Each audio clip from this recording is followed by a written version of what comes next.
चलो भाई देखो यार, बैलेंस शीट का format starting with equity and liability. Equity and liability में शेयर होल्डर फंड, कैपिटल वगैरह रिजर्व सरप्लस हो गया। अच्छा, इसके नोट्स टू अकाउंट्स भी बनेंगे। शेयर कैपिटल का जब नोट्स टू अकाउंट्स बनाओगे ना, तो उसमें पहले ऑथराइज्ड, फिर इशूड, फिर सब्सक्राइब्ड। ये लिखने की आजकल ज़रूरत नहीं पड़ती, बचपन में होता था। हाँ, अगर क्वेश्चन डेडिकेटेड दे देना ऑथराइज इतनी है, तब सिर्फ ऑथराइज का अलग बना देना, इशूड और सब्सक्राइब इकट्ठा कर देना। नेक्स्ट, सब्सक्राइब मतलब जो शेयर लोगों के पास पड़े हैं। ठीक, जो शेयर लोगों के पास पड़े हैं, हो सकता है उनके बट्टे में हमारे पास कैश आया हो सकता है हमने वो फ्री में बांटे हो एज अ बोनस, या फिर हमने किसी एसेट को एक्वायर करने के लिए वो शेयर इशू करे हो। इट कैन बी या तो हमने बोनस बांटे हो, इट कैन बी या तो हमने कोई एसेट खरीदने के लिए उस शेयर को इशू किया है ना। तो अगर कोई ऐसे शेयर इशू करे जिसका हमारे पास कैश नहीं आया, बोनस वाले या फिर अगेंस्ट एन एसेट एक्सेट्रा, तो वो वाले शेयर का एक नोट देना होता है। कहाँ पे दोगे? नोट्स टू अकाउंट में दोगे, सब्सक्राइब शेयर कैपिटल के नीचे दोगे कि इतने number of shares are issued, या तो एज अ बोनस या फिर अगेंस्ट सच एसेट परचेज। तो ये नोट के नंबर मिलेंगे आपको कि जिनके अगेंस्ट कैश नहीं है उसका नोट देना है। रिजर्व एंड सरप्लस आ गया नोट्स में। शेयर वारंट वाला आता नहीं है वैसे, कि money received against the share warrant. Share warrant law में पढ़ा है ना आपने, क्या होता है कंपनी लॉ में? शेयर वारंट इज, आज अगर पैसा रिसीव कर लिया और प्रॉमिस कर लिया कि फ्यूचर में कंपनी शेयर इशू करेगी उसे, शेयर वारंट, ऐसा कुछ ही होता था। सही है, याद आ रहा है कि जमा ही याद नहीं? जमा ही याद नहीं, चलो कोई नहीं, छोड़ो, ये इन क्वेश्चन में भी नहीं आता। तो शेयर होल्डर फंड हो गया, उसके नीचे माइनॉरिटी इंटरेस्ट अगर AS21 की बात करेंगे तो ये मेजर हेड ही हो गए सारे। इक्विटी एंड लायबिलिटी के नीचे शेयर होल्डर फंड का हेड मेजर हो गया, माइनॉरिटी इंटरेस्ट का हेड मेजर हो गया, नॉन करंट लायबिलिटी का हेड मेजर हो गया। नॉन करंट लायबिलिटी के नीचे एक तो लॉन्ग टर्म बोरोइंग आएगा, पहला वर्ड। फिर आएगा नीचे डेफर्ड टैक्स लायबिलिटी। अब ध्यान क्या रखना है कि डेफर्ड टैक्स लायबिलिटी ना ऑलवेज नॉन करंट ही होती है। इसको करंट और नॉन करंट अलग अलग नहीं दिखाते, सारी की सारी को नॉन करंट मान के चलते हैं। अच्छा, अब deferred tax liability similarly deferred tax asset दोनों ही हमेशा नॉन करंट ही रहेंगे, करंट में डालने ही नहीं है। तो नॉन करंट लायबिलिटी में पहला क्या आएगा? लॉन्ग टर्म बोरिंग आ गया, डेफर्ड टैक्स लायबिलिटी आ गया, फिर other other long term liability आ गया। पहले लॉन्ग टर्म बोरिंग था, अदर लॉन्ग टर्म लायबिलिटी हो गया, लास्ट में रहेगी प्रोविजन। पहले प्योर लायबिलिटी, लास्ट में प्रोविजन। पहले long term borrowing, deferred tax, फिर other long term liability, last में जाके के आपका प्रोविजन। अब सर प्रोविजन फॉर टैक्सेस क्या लॉन्ग टर्म प्रोविजन कहेंगे वैसे? प्रोविजन फॉर टैक्स वो तो शॉर्ट टर्म है, तो लॉन्ग टर्म में क्या आएगा? वो ऐसे PF प्रोविडेंट फंड लायबिलिटी खड़ी बैलेंस शीट में, जो प्रोविडेंट फंड की लायबिलिटी होती है, ग्रेचुटी फंड की जो बैलेंस शीट में लायबिलिटी होती है, तो ये सब प्रोविजन की एग्जांपल बन गई, क्योंकि एग्जैक्ट उस दिन कितना देना पता नहीं, तो प्रोविजन बन गई। और अदर लॉन्ग टर्म लायबिलिटी में क्या आ गया? कोई एसेट के लिए अगर पे करना है तो। लॉन्ग टर्म बोरिंग जो है, नोट्स में क्या करोगे? अगर आपको दिया हुआ है बाइफर्केशन, इतना सिक्योर्ड है इतना अनसिक्योर्ड है, तो वो सिक्योर्ड अनसिक्योर्ड की बाइफर्केशन कर दोगे। और अगर सिक्योर्ड है तो आपको नोट देना पड़ेगा कि उसके अगेंस्ट गिरवी क्या रखा हुआ है, कौन सा एसेट गिरवी है। इसके अलावा कभी कभी लॉन्ग टर्म बोरिंग में ना क्वेश्चन दे देगा आपको कि रिलेटिव से इतना लिया हुआ है, तो वो भी अलग से दिखा देंगे कि रिलेटिव से इतना है। रिलेटिव वाला क्वेश्चन दे सकता है, दे दिया तो वो भी अलग से दिखा दो। बाइफर्केशन जितनी मैक्स टू मैक्स क्वेश्चन दे देगा ना, हम उतनी मैक्स टू मैक्स अपने नोट्स में बाइफर्केशन दिखा देंगे। कंसेप्ट ध्यान रखने वाला ये है कि अगर सिक्योर्ड बताया हुआ है इस एसेट के अगेंस्ट, तो नीचे नोट लिखना है कि सच loan is secured against such asset. उसके बाद करंट लायबिलिटी आ गया। करंट लायबिलिटी में क्या आएगा? सबसे पहले आपका short term boring. Short term boring में क्या आएगा, है ना?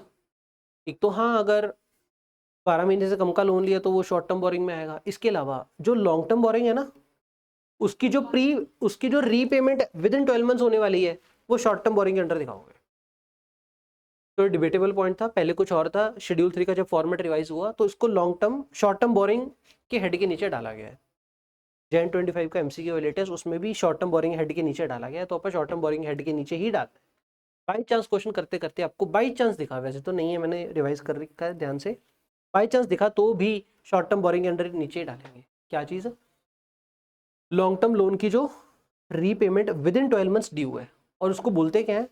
करंट मैच्योरिटीज बोलते हैं, current मैच्योरिटीज of a long term boring. Current maturity का मतलब ये हो गया कि अभी अभी मैच्योर होने वाला है या रीपे करने वाला है। तो current मैच्योरिटीज of long term boring को हम शॉर्ट टर्म बोरिंग में दिखाते हैं। इसके अलावा बैंक ओडी या सीसी है वो भी सब शॉर्ट टर्म बोरिंग में आएगा, bank overdraft.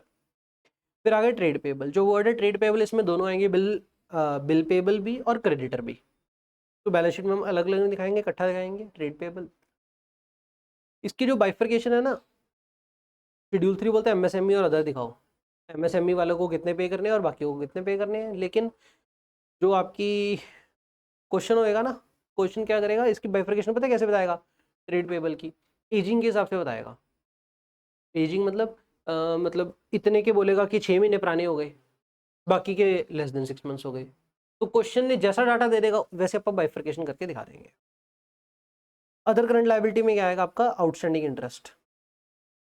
Other current liability वो outstanding interest, other current liability, मतलब सारे जो रहेंगे इसमें आएंगे। और शॉर्ट टर्म प्रोविजन में आपका प्रोविजन फॉर टैक्सेस आएगा। अब ये रहता है स्यापा डिविडेंड का। पहली बात, क्या प्रपोज डिविडेंड बैलेंस शीट में आता है? What do mean by propose dividend? Board of director ने रिकमेंड किया, शेयर होल्डर ने अप्रूव नहीं किया। जब तक शेयर होल्डर ने अप्रूव नहीं किया वो प्रपोज्ड है, वो डिक्लेयर्ड नहीं है, प्रपोज्ड है सिंपल। एजीएम का मेन एजेंडा है ना, 4 होते हैं ना मेन, कितने होते हैं मेन जो हर साल डिक्लेयर होने ही होने हैं? एक तो ऑडिटर की अपॉइंटमेंट, एक डायरेक्टर का, एक डिविडेंड का, नाम क्या बोलते हैं इसे, 4 मेन एजेंडा ही बस।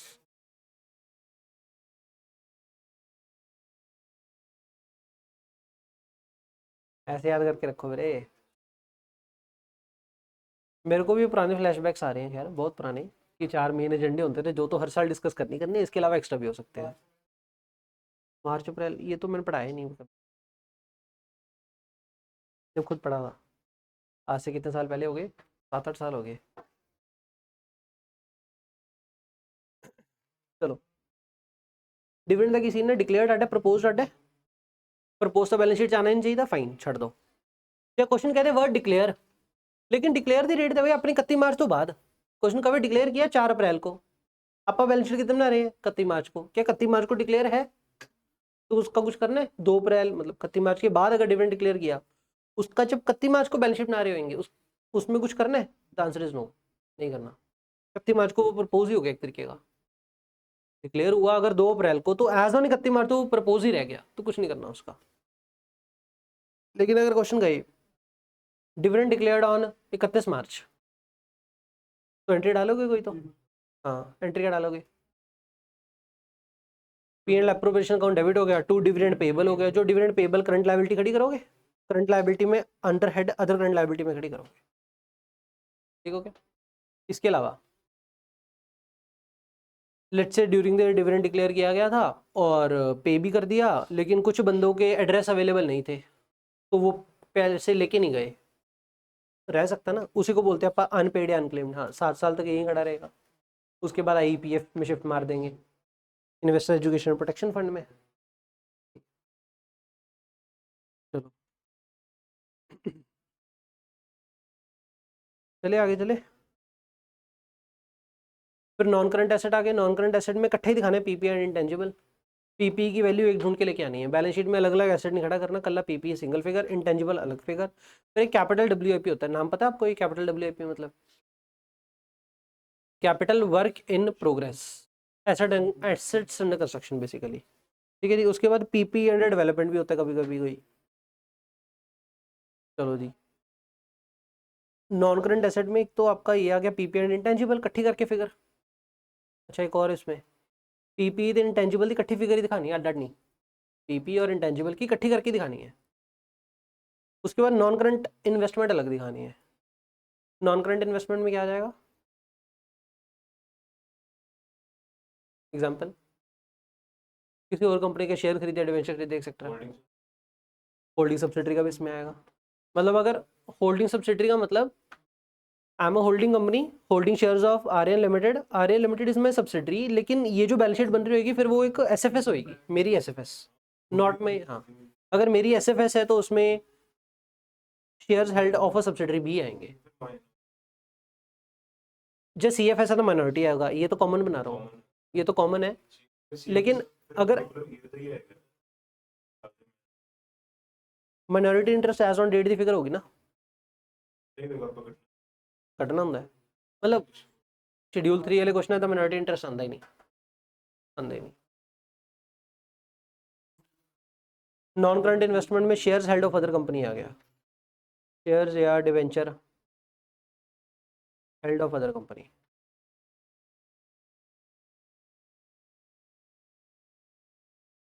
डेफर्ड टैक्स एसेट हो गया, फिर long term loans and advance हो गया। अच्छा एक और बात बताना, प्रीपेड एक्सपेंस होते हैं ना, प्रीपेड एक्सपेंस करंट एसेट में दिखाएंगे, तो नीचे दिखाएंगे ना, ये तो नॉन करंट है, क्या बातें कर रहे हो, कुछ नहीं, चलो आगे। ये तो नॉन करंट है ना, नॉन करंट में तो आएगा नहीं, वो तो करंट है। तो ये एडवांस देख के मेरे को याद आ गया, लेकिन ये भूल गया तो लॉन्ग टर्म है। तो long term loans and advance में क्या आएगा?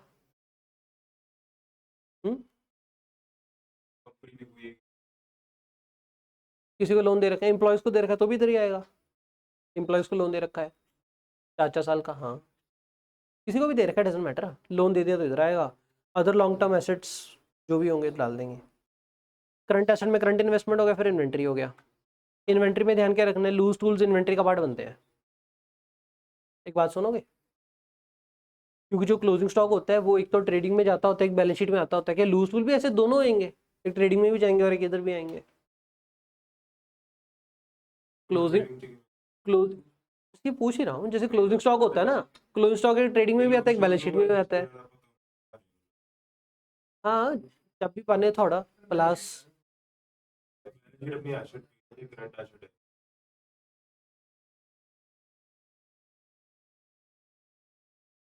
तो जब तो लेके आए तब loose tool account debit to bank कर दिया, लूज टूल का लेजर खुला है, लेजर खुला है तो बस यहाँ पे दिखा देंगे। लेकिन जो बाकी इन्वेंट्री है उसकी हमने purchase account debit to bank की है, परचेज डेबिट किया तो ट्रेडिंग में चला गया, तब अब क्लोजिंग स्टॉक एंट्री डालेंगे, क्लोजिंग स्टॉक टू ट्रेडिंग, तो वहाँ पे कट्टाकट्टी हो जाएगी। ट्रेड रिसीवेबल उसके बाद आएगा नीचे, मतलब ध्यान में रखने वाला, देखो करंट इन्वेस्टमेंट तो ज़्यादा होती नहीं है क्वेश्चन में, तो याद की रखना है इन्वेंट्री पहला होगा, आईटीसी आएगा, आईटीसी बन गया, ठीक है, याद रह जाएगा थोड़ा सा कि इन्वेंट्री पहले, ट्रेड रिसीवेबल बाद में, कैश एंड कैश इक्विवेलेंट उसके बाद में, आईटीसी बन गया। आईटीसी क्या है? मेमोरी टेक्निक, कि पहले इन्वेंट्री उसके बाद ट्रेड रिसीवेबल उसके बाद कैश एंड कैश इक्विवेलेंट। हाँ ये short term loans and advance उसके बाद आएगा, अदर लास्ट ही रहेगा, डेफिनेटली है। अब short term loans and advance में क्या आएगा आपका, प्रीपेड एक्सपेंस, जो इंपॉर्टेंट आइटम जो बार बार आएगी, प्रीपेड एक्सपेंस। और एडवांस टैक्स अगर पे कर रखा है तो वो भी शॉर्ट टर्म एडवांस में आएगा, सरकार को टैक्स एडवांस में दे दिया। अदर करंट में आ जाएगा आपका एक्रूड इंटरेस्ट, एक्रूड इंटरेस्ट मतलब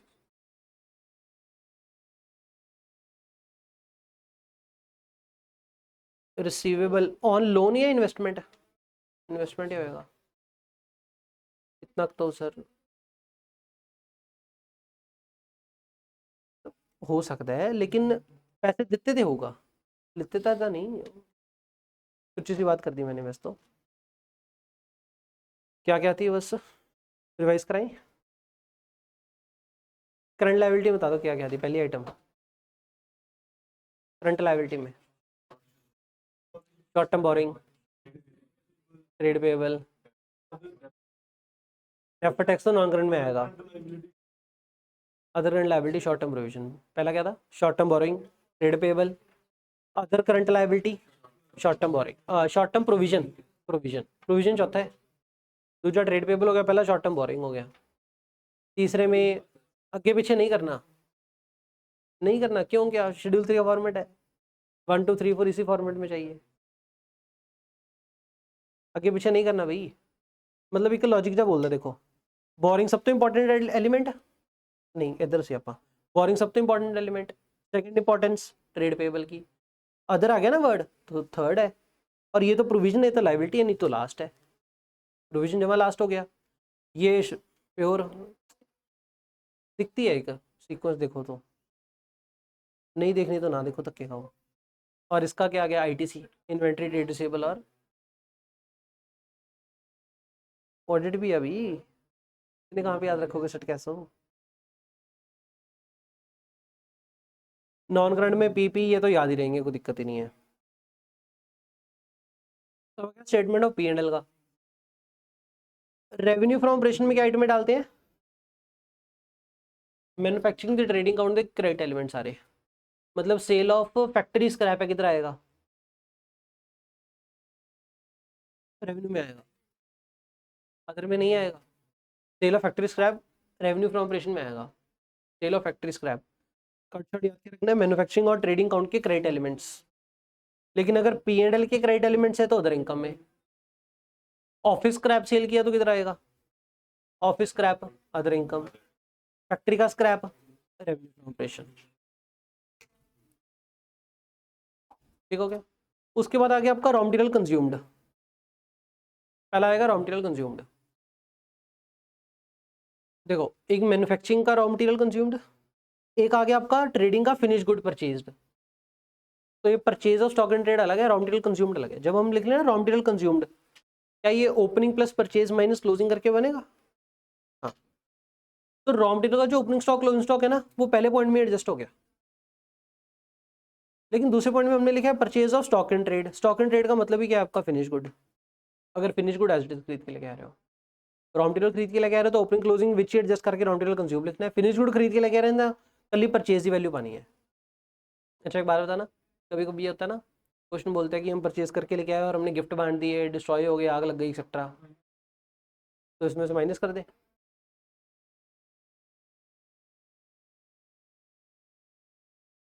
वो तो अपना एडवर्टीजमेंट एक्सपेंस हो गया।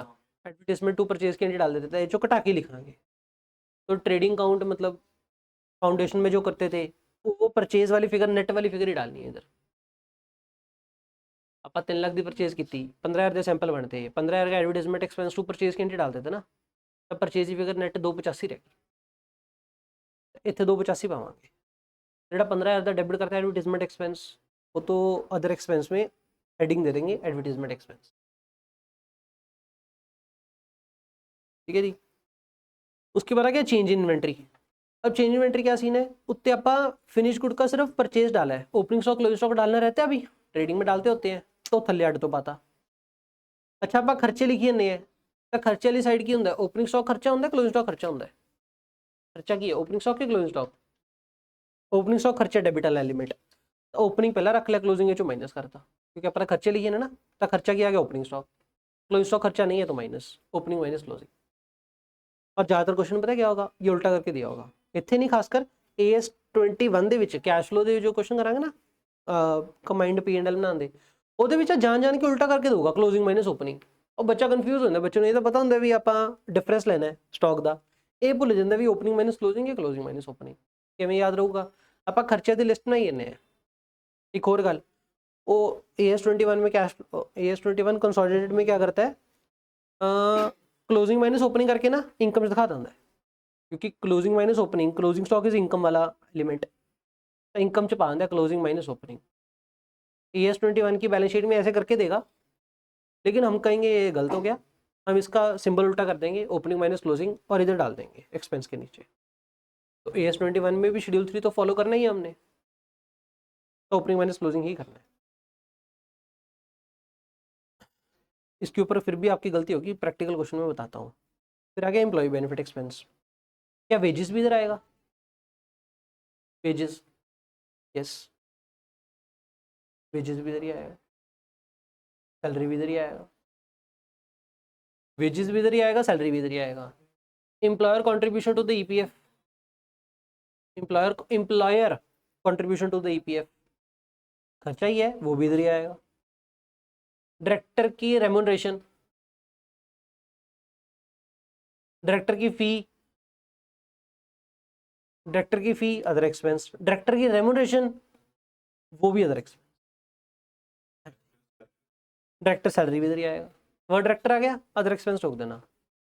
डाउट आएगा, कंफ्यूजन आएगी कि सर रेम्यूनरेशन है तो एम्प्लॉय डाल दें, फीस है तो इधर डाल देते, नहीं, वह डायरेक्टर आ गया तो इधर ही डाल दें।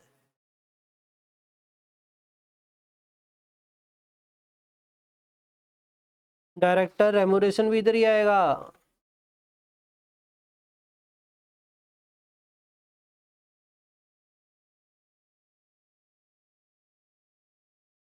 फिर आ गया फाइनेंस कॉस्ट में क्या आएगा, इंटरेस्ट। एक बार बताना, क्या प्रेफरेंस डिविडेंड भी फाइनेंस कॉस्ट में डाल दें जो एफए में पढ़ते थे कि फिक्स फाइनेंस कॉस्ट में दो आएंगे, एक ब्याज और एक प्रेफरेंस, तो फाइनेंस कॉस्ट में प्रेफरेंस डिविडेंड डाल दे इधर। यार सुन लो यार कुशल यार, वो तो पैड के बाहर आता है, तो इधर नहीं डालेंगे प्रेफरेंस डिविडेंड, इधर नहीं डालेंगे, सिर्फ क्या डालेंगे इधर ब्याज।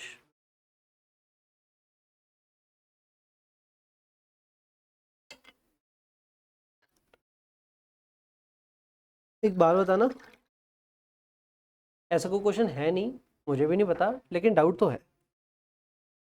Discount on discount on redemption of debenture, discount on issue of debenture या premium on redemption of debenture, above the line below the line, above the line, above the line तो इधर कहीं आएगा, आएगा।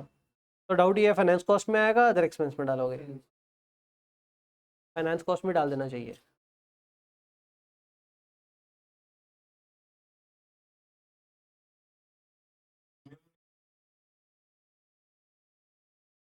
फाइनेंस कॉस्ट ड्यू टू,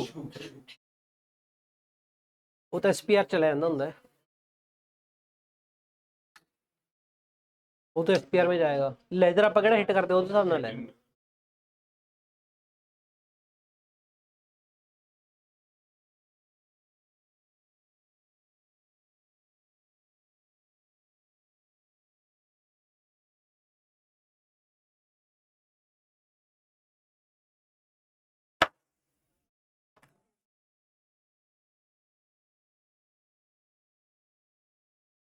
चलो फिर कर करा के आपके पास इनकम माइनस एक्सपेंस किया तो प्रॉफिट बिफोर एक्स्ट्राऑर्डिनरी आइटम आ गए। एक्स्ट्राऑर्डिनरी आइटम, अच्छा एक और बात बताऊं, ये एक्स्ट्रा आइटम कौन कौन सी होती हैं?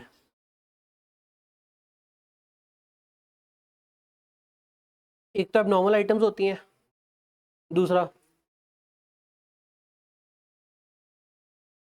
P and L adjustment item, मतलब प्रायर पीरियड आइटम।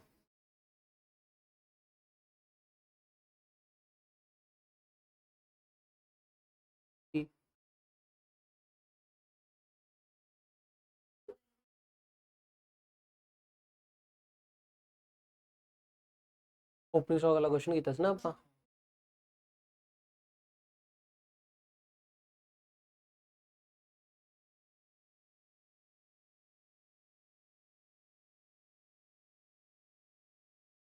नहीं सही है सही है सही है।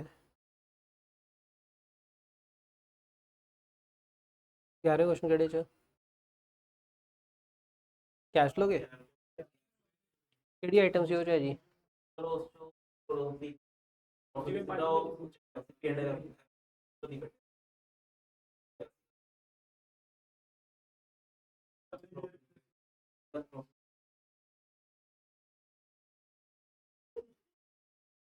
पक्का ही मारी जाने हो।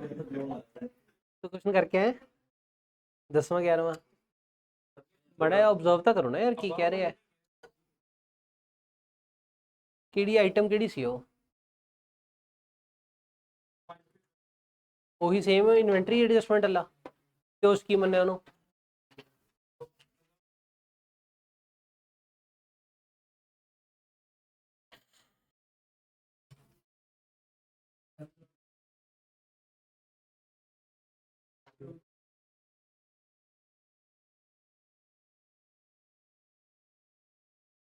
चलो पॉइंट पेंडिंग रखो, आज आप डाउट निबेड़ के जाने अमेलगमेशन भी कैश फ्लो भी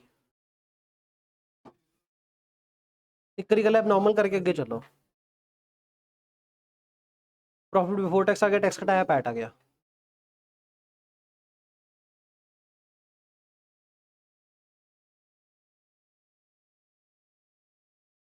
एक होर एक डाउट है कि ना कैरेज इनवर्ड ਜਿਹੜਾ ਹੈਗਾ ਉਹਨੂੰ ਕਿੱਥੇ ਲਿੱਤਾ ਜਾਵੇ, ਰॉ ਮਟੀਰੀਅਲ ਕੰਜ਼ਿਊਮ ਦੀ ਵੈਲਿਊ ਕੱਢਣ ਦੇ ਲਈ ਲਿੱਤਾ ਜਾਵੇ ਕਿ ਅਦਰ ਐਕਸਪੈਂਸ ਲਿੱਤਾ ਜਾਵੇ।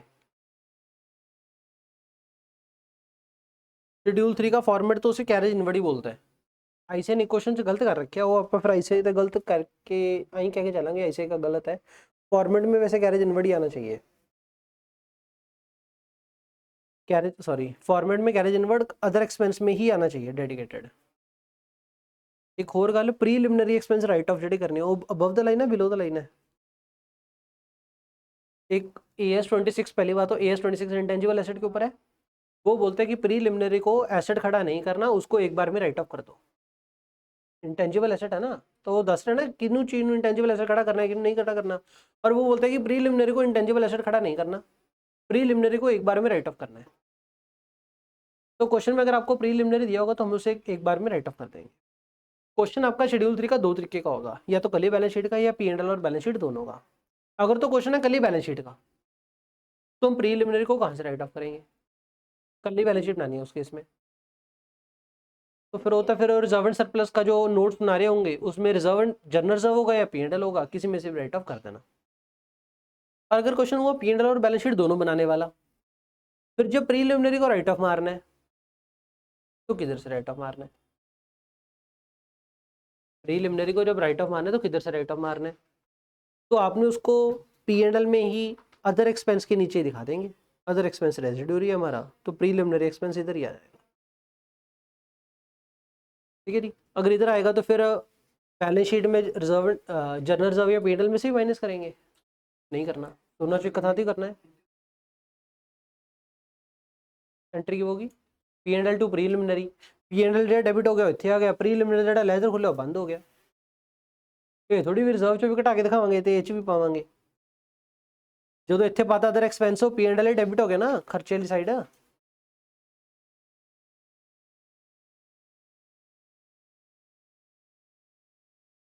सही नहीं जय कल्ली बैलेंस शीट है, हाँ फिर पाना उत्थे रिजर्व एंड सरप्लस माइनस। ये P&L तो बैलेंस शीट दोनों है, फिर कल P&L च पाना रिजर्व एंड सरप्लस नहीं पाना, हाँ कह रहा है मैं। ये P&L बैलेंस शीट दोनों बन रही है, फिर कल इतने पा दो रिजर्व एंड सरप्लस के वर्किंग नोट्स ना दिखाओ। अगर P&L नहीं बन रहा फिर notes to accounts balance sheet का रिजर्व एंड सरप्लस का वो तो करना सही है। नाम ही समझ आता भी सही सी, पर मैं बोलता शायद गलत हो गया। CSR एक्सपेंस, कभी कभी डाउट आ सकता है सर CSR तो बिलो द लाइन होना चाहिए, अबव द लाइन ही डालना है, अदर एक्सपेंस में डालना है CSR expense. Provision for doubtful debt की एंट्री डालते हैं हम, क्वेश्चन करके देखते हैं, बाकी इतना बहुत है। इतना आइटम में क्या क्या थी आपके खर्चे वाली, पहली आइटम कौन सी थी, खर्चे वाली आइटम में पहले कौन सी थी, रॉ मटेरियल कंज्यूम, दूसरा परचेज, तीसरा change in inventory, opening stock minus closing stock. Opening stock closing stock किस चीज़ का, एक तो फिनिश गुड का और रॉ मटेरियल का भी नहीं, WIP, यस फिनिश गुड का और WIP का, क्योंकि रॉ मटेरियल अकेला।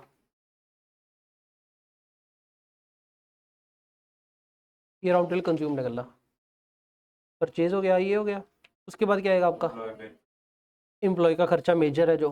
उसके बाद क्या आएगा आपका फाइनेंस कॉस्ट, उसके बाद क्या आएगा डेप्रिसिएशन एंड अमोर्टाइजेशन, लास्ट में क्या रहेगा अदर एक्सपेंस। अदर एक्सपेंस में सारे रेजिडुअरी खर्चे आ जाएंगे। डायरेक्टर फीस और रेम्युनरेशन दिया होगा तो भी अदर एक्सपेंस में आएगा, प्रीलिमिनरी तो भी इधर आएगा, CSR है तो भी इधर आएगा।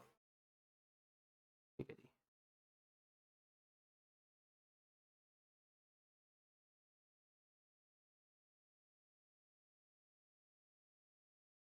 अगर ये लिखा हो वर्ड कि कॉन्ट्रैक्ट एंटर किया हुआ है for erection of plant machinery, पर अभी तक कॉन्ट्रैक्ट एग्जीक्यूट नहीं किया, मैंने किसी को प्रॉमिस किया था यार तेरे लिए बिल्डिंग खड़ी करके दूंगा, लेकिन अभी तक मैंने उसके लिए बिल्डिंग खड़ी नहीं करके दी, तो नोट दे देंगे, इसके अलावा कुछ नहीं करना, बैलेंस शीट का पार्ट तो बनेगा नहीं।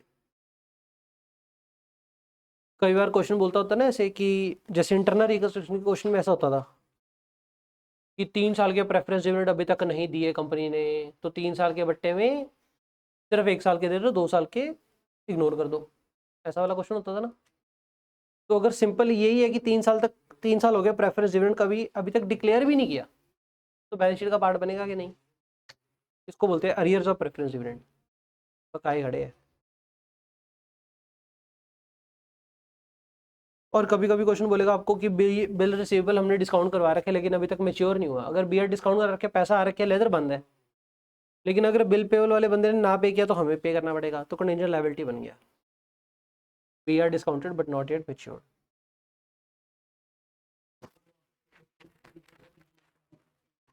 लॉ वाले सर से पूछना। आफ्टर कंसिडरिंग नहीं होना, बिफोर कंसिडरिंग ही होगा।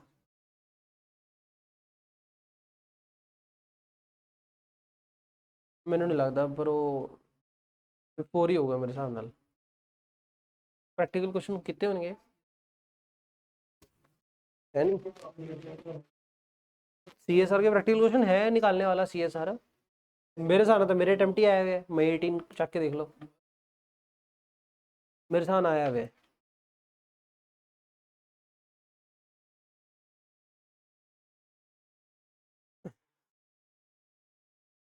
एक खोरा देखियो यार।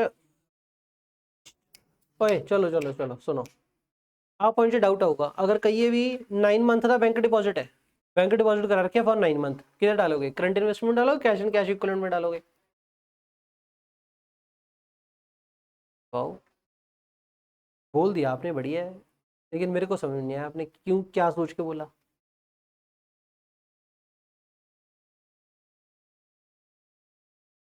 हाँ विकांश सही है, सही है, अग्री विद यू। लेकिन यहाँ पे 9 मंथ लिखा हुआ है। लेकिन चलो ICAI ने कैश एंड कैश इक्विवेलेंट ही माना हुआ है।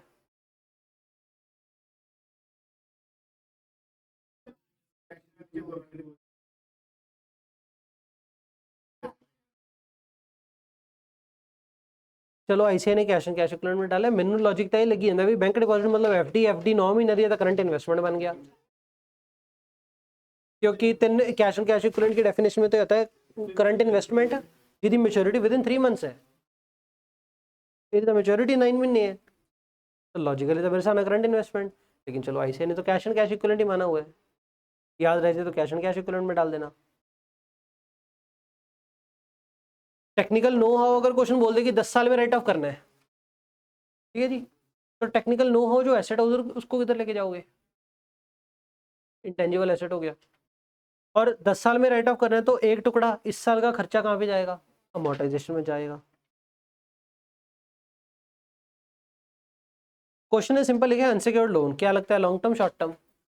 Long term. सिंपल लिखा है अनसिक्योर्ड लोन, तो डाउट आएगा ना सर, शॉर्ट टर्म में दिखाए लॉन्ग टर्म में दिखाए, तो लॉन्ग टर्म में दिखाना है।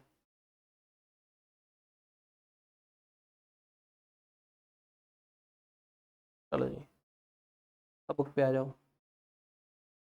बुक पे आते ही मुझे ये बताओ, लिख के कराएं कि हवा में बता दे कौन सी आइटम कहाँ आनी चाहिए? जल्दी।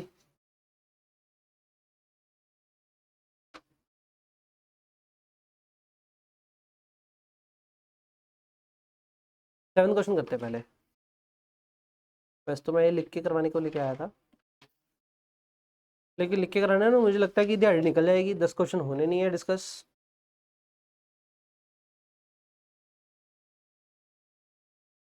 अभी 7 क्वेश्चन में ना पहली लाइन पढ़ना, कहते हमारी ऑथराइज शेयर कैपिटल दे रखी है 5,000 शेयर प्रेफरेंस के, आगे अब ये खोल लिया, पता ही नहीं उन्होंने कहाँ पे है ना पहले तो। स्पाइरल वाली 231 नंबर।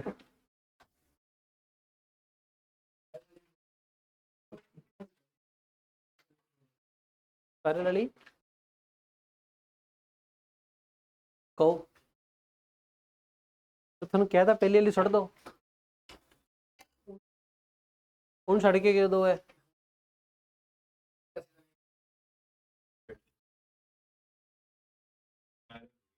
स्पाइरल थोड़ी है,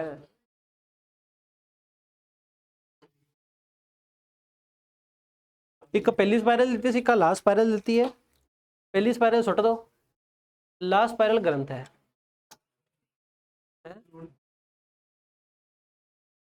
चलो रिवैम करके और बढ़िया करके दिए आपको।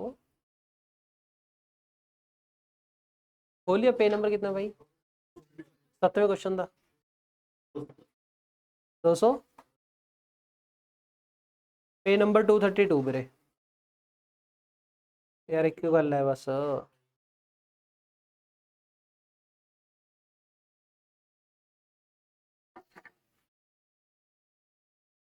के अंदर थ्राइस शेयर कैपिटल दे रखी है, इसका क्या काम लेंगे हम? बैलेंस शीट नोट्स में डाल देंगे, ठीक है। ਹੁਣ एक गल सुनो, आप बैलेंस शीट बनानी कितनी है? पहली गल तो 31 मार्च 21 की बनानी है, ठीक है। कहना issued share capital as on 1 April 2020 कितनी सी? 720। 720 की बाइफर्केशन क्या थी? क्या था 6,000 शेयर थे फुली पेड, कितने वाले ईच, 100 ईच, कितना हो गया 6 लाख। 2,000 शेयर थे 60 पेड, कितना हो गया आपका 120, टोटल कितना हो गया 720। ये बीडी थी, शेयर कैपिटल दी इन्नी बीडी सी क्वेश्चन दिता हुआ है, कहना 1 अप्रैल 2020 बीडी इतनी थी 720। ये पार्टी पेड थे ना, तो कहता directors made a call of 40 rupees on 1 अक्टूबर 2020। क्या करंट ईयर में ऑलरेडी मंगवा हटे, अपन ने 31 मार्च 21 को बनानी है ना, 31 मार्च 21 की बैलेंस शीट बनानी है, 1 अक्टूबर 2020 नो फाइनल कॉल मंगाई सी। A share holder could not pay the calls on 100 shares and his share were then forfeited and reissued as 90 rupees fully paid up. पहला डाउट सर, ये जो फाइनल कॉल मंगवाने वाली entry है वो final call account debit to capital etcetera, तो ये entry डाल चुकी है कि डालनी बाकी है, फाइनल कॉल मंगवाने की, फिर bank account debit to final call आने की, फिर ये शेयर री इशू करने की। 31 मार्च को बुक्स क्लोज कर रहे हैं और ये कब किया था 1 अक्टूबर 2020 को, तो एंट्रियाँ पाई हैं भैया ऑलरेडी, यस। बाकी ये कहाँ से पता लगेगा, एंट्री ऑलरेडी पाई हुई है। बैलेंस शीट में इक्विटी शेयर कैपिटल आपको 8,05,000 रुपये दिख रही है, बीडी कितनी थी 720, 85,000 वध गया, 85,000 वधा मतलब फाइनल कॉल की एंट्री पाई हुई है, क्योंकि फाइनल कॉल की जो एंट्री होगी वो भी कितनी अमाउंट से डलेगी, 2,000 इंटू 40, यानी फाइनल कॉल मंगानी है 80,000, तो 80 तो एटलीस्ट तो जुड़े हुए, तो फाइनल कॉल की एंट्री ऑलरेडी हुई हुई है। लेकिन फाइनल कॉल 80,000 मंगा देता, प्लस रीइशू भी करते शेयर, रीइशू करने की हुआ क्या हो गया, पहले तो फोरफिट कितने होंगे आप, फोरफिट करने की एंट्री क्या डाली होगी, क्योंकि था 100 शेयर वर फोरफिटेड, 100 शेयर फोरफिट करने की कैपिटल डेबिट, लेकिन जो उदो रीइशू कितने होंगे फिर कैपिटल क्रेडिट करती होगी, तो कैपिटल ਦੇ ਵਿੱਚ ਤਾਂ 8 ਲੱਖ ही होना चाहिए सी, नहीं तो एंट्री बताओ डिटेल में। पहली एंट्री आपको ये डालनी चाहिए थी फोरफिचर की, कैपिटल डेबिट कितनी 100 रुपये कॉल्ड अप, जितना कॉल्ड अप है 100 शेयर है तो 10,000 डेबिट, 2 इक्विटी शेयर फोरफिचर में क्रेडिट कितना करते होते थे, जितनी फेस वैल्यू आई हुई है वो 60 रुपये आई हुई है, तो 100 शेयर इंटू 60 रुपये, 2 कॉर्डिनरी और जितना नहीं आया हुआ है 4,000। नेक्स्ट आपका जब शेयर रीइशू करेंगे, तो रीइशू क्वेश्चन ने कहा था 90 रुपये फुली पेड अप में रीइशू कर दिए, तो बैंक ऑन डेबिट कितना हो गया 90, और फुली पेड अप है तो कैपिटल में क्रेडिट 10,000 करोगे, बाकी तो आप फोरफिचर डेबिट कराएंगे। अब फोरफिचर क्रेडिट कितना किया था 6,000, डेबिट कितना किया है 1,000, तो 5,000 रह गया फोरफिचर में, वो उठा करके कैपिटल रिजर्व में डालते थे, ऐसा करना चाहिए था। ये 3 एंट्री पानी चाहिए थी, क्या हमने पाके दिखानी है, नहीं, this is just a working note आपको समझाने के लिए। ये एंट्री ऑलरेडी पास होनी चाहिए थी, लेकिन एक्चुअल विच होया की होगा 720 ਦਾ बीडी, उदू बाद जी आप 80,000 की कॉल मंगवा ली, इधर तेरा ध्यान ही है नहीं भाई यार, होया हुआ है।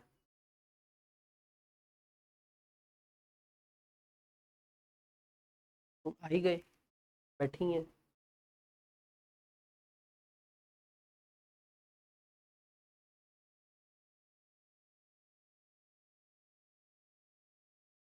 फाइनल कॉल आप 80,000 की मंगाई है, तो 720 ਤੇ प्लस 80 8 ਲੱਖ, एक्चुअल ਵਿੱਚ बैलेंस शीट कितना दिखा 8 ਲੱਖ 5,000, तो होया कि होगा हाँ 5,000 कैपिटल रिजर्व होगा, तो आप जब बैलेंस शीट बनाएंगे 8 लाख को कैपिटल दिखा देंगे और 5,000 को कैपिटल रिजर्व दिखा,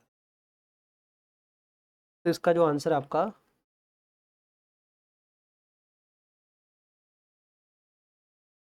बस ये रहा, इधर 8 लाख को कैपिटल दिखा दिया और 5,000 को कैपिटल रिजर्व दिखा दिया।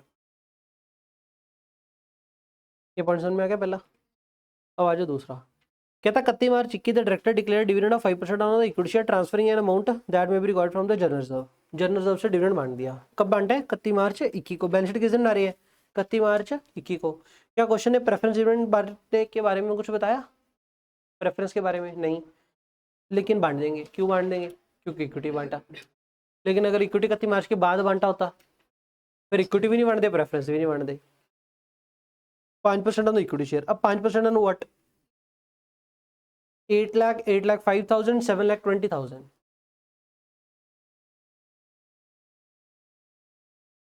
कत्ती मार्च 21 को बांटा है 60 लाख, किसी ਨੂੰ आई डाउट था नहीं कि थोड़ा ਜਿਹਾ ਪੈਸਾ ਸਰ ਉਹ 1 ਅਕਤੂਬਰ ਤੋਂ ਮੰਗਾਇਆ ਤਾਂ ਥੋੜੇ ਜਿਹੇ ਪੈਸੇ ਤੇ ਘੱਟ ਟਾਈਮ ਦਾ ਉਹ ਤੇ ਵਾਲੇ ਟਾਈਮ ਦਾ ऐसा कुछ डिवेंचर थोड़ी है सर, शेयर है ना, जितने शेयर खड़े हैं उस दिन उतने सबके ऊपर बांट दो। तो 8 लाख का 5% कितना हो गया आपका 40,000।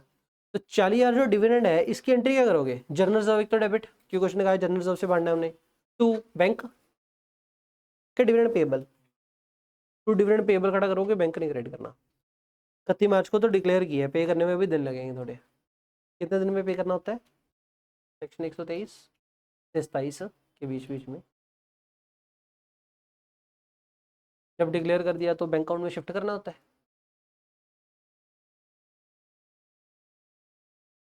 15 ही होंगे, 14 का तो क्या फंडा।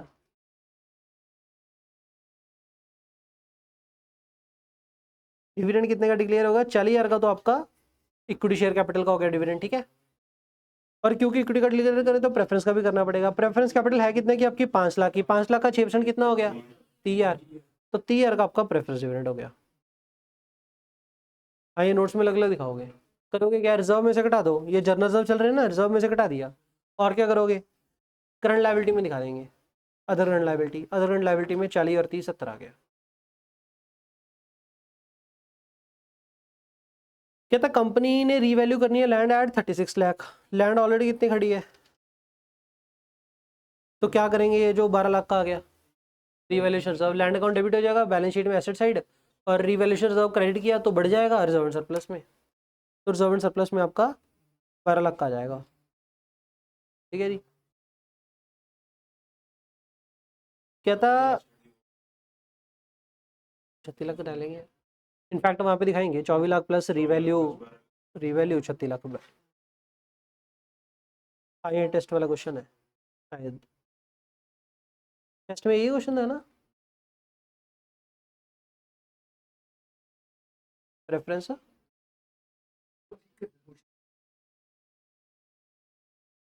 टेस्ट वाला ही है शायद।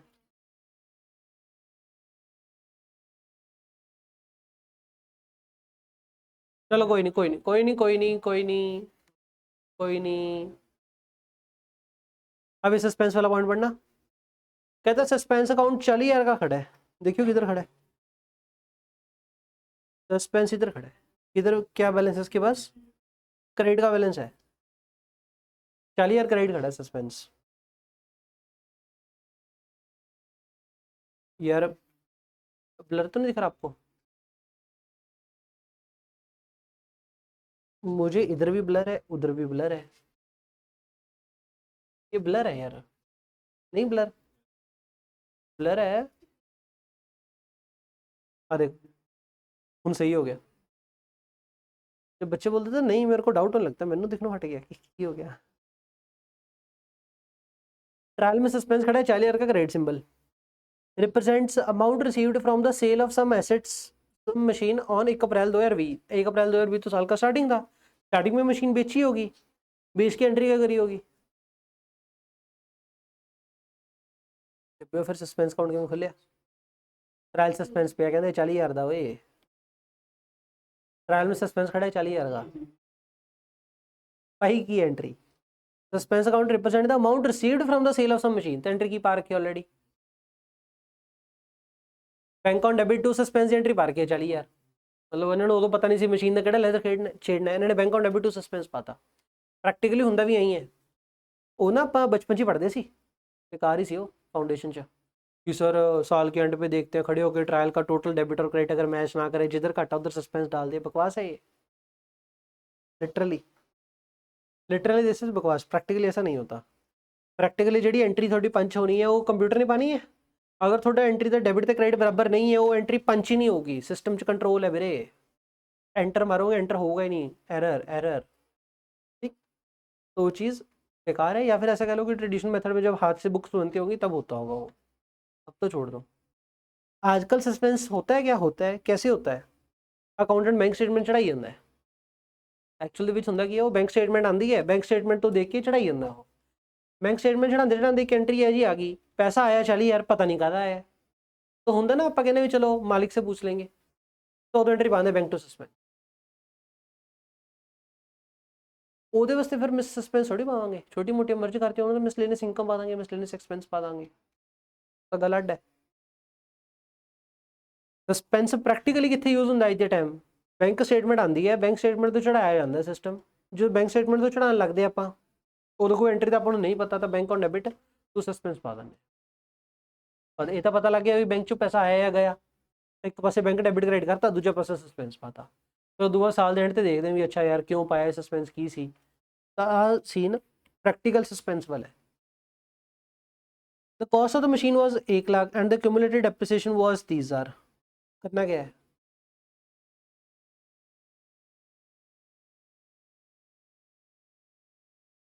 आप पहले एंट्री पा दो, मशीन डेबिट कितना 1 लाख, मशीन डेबिट नहीं, एंट्री बोल दो यार। एक तो सस्पेंस द लेजर खड़े, सस्पेंस द लेजर बंद कराएंगे, सस्पेंस डेबिट करो 40,000।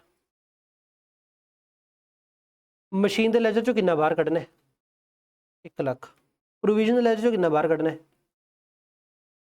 Provision debit 30,000। ਤੇ लॉस कितने का हो गया 1 लाख के उत्ते 30,000 की डेप लगी हुई, 70,000 वाली मशीन 40,000 रुपये थी, 30,000 का लॉस। तो ये लॉस डेबिट कितना, पहला तो एंट्री पा दो, एंट्री पा ली। हूँ आपको पता लग गया करना की है। अब ये जो मशीन की वैल्यू खड़ी है इसमें छेड़ना इसको कुछ 770 जो 770 जो कितना घटा दिए 1 लाख 670 दिखा देंगे। और इधर आपकी प्रोविजन खड़ी होगी कोई, तो 172 खड़ी है, 172 में से क्या करेंगे 30,000 घटा देंगे, ठीक है। और लॉस कहाँ में डाल देंगे, क्वेश्चन में कल ही बैलेंस शीट बनानी है, P&L बनाना, P&L बनाना है, किधर डालेंगे अदर एक्सपेंस में डाल देंगे। अब मेरी एक बात सुनो, अगर बाई चांस यानी क्वेश्चन में होता भी नहीं यूजुअली, अगर बाई चांस एक एसेट बेचा हो तो गेन आया, दूसरा एसेट बेचा हो तो लॉस आया, तो ये गेन और लॉस नेट करके नेट गेन या नेट लॉस दिखाना होता है। एक एसेट बेचा गेन आया, दूसरा एसेट बेचा लॉस आया, तो नेट गेन नेट लॉस दिखाओगे। नेट गेन आ गया तो अदर इनकम, नेट लॉस आ गया तो अदर एक्सपेंस। ये किधर जाएगा, ये तो अदर एक्सपेंस में जाएगा। चले आगे, मशीन सस्पेंस वाला पॉइंट पता लग गया।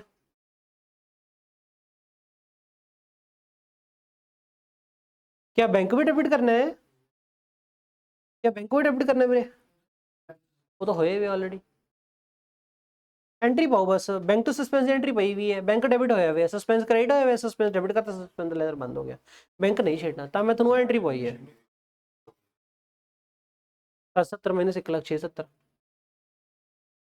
ਡੈਪਸ਼ਨ ਤਾਂ ਅੱਡ ਹੈ ਨਾ, ਉਹਦਾ ਪ੍ਰੋਵੀਜ਼ਨਲ ਲੈਜਰ ਚੱਲੀ ਜਾਂਦਾ ਹੈ, ਟ੍ਰਾਂਜੈਕਸ਼ਨ ਡੇਟ ਕਾਸਟ ਚੱਲੀ ਜਾਂਦੀ ਹੈ, ਉਹਦੀ ਐਂਟਰੀ ਅੱਡ ਹੈ। ਉਹ ਜਿਹੜੀ ਲਾਵਾਂਗੇ ਵੀ ਉਹਦੀ ਵੀ ਐਂਟਰੀ ਆ ਜਾਊ, P&L ਦੇ ਵਿੱਚ ਡੈਪਸ਼ਨ ਦਾ ਖਰਚਾ ਤਾਂ ਉਧਰ ਪ੍ਰੋਵੀਜ਼ਨ ਕ੍ਰੈਡਿਟ, ਐਸੈਟ ਦਾ ਲੈਜਰ ਹਿੱਲਿਆ ਹੀ ਨਹੀਂ। और देखिए depreciation is to provided on the plant and machinery at 10% cost, कितनी वैल्यू के ऊपर लगाएंगे 770 जो 1 लाख दी था स्टार्टिंग ची थी, 670 का 10% 60,000। अब ये देखो बैलेंस शीट में, बैलेंस शीट में जो प्रोविजन आएगी वो कहाँ पे दिखाते हैं, प्रोविजन फॉर डेप्शन एसेट में से माइनस करके। सर हाँ भाई 770 जो 1 लाख आ घटाया 670। अब डेप्रिसिएशन 670 का 10% कितना हुआ 60,000। इन्होंने ना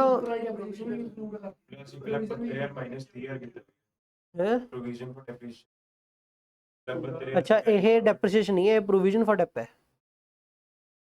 तेरा प्रोविजन फॉर डेप ही दिखाना चाहिए था ना। तो प्रोविजन फॉर डेप कितना होगा 1,72,000 minus 30,000, BD 172 minus 30,000 plus 60,000 current year sold जड़ा आ गया 2,09,000 आ गया,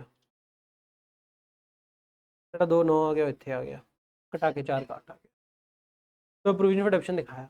और जो P&L में जाएगा वो करंट ईयर की डेप्शन जाएगी, करंट ईयर की डेप्शन 67,000 होनी चाहिए 317। अच्छा हाँ आपको ये तो पता ही होगा कि पहला बैलेंस शीट बनाते हैं उसके बाद P&L बनाते हैं, तो जो नोट नंबर देने शुरू करते हैं पहला शेयर कैपिटल को देते हैं, इक्विटी लायबिलिटी को देके, फिर एसेट्स को देके, फिर इनकम को, लास्ट में एक्सपेंसेस को। तो नोट नंबर ये सीक्वेंसली देने हैं।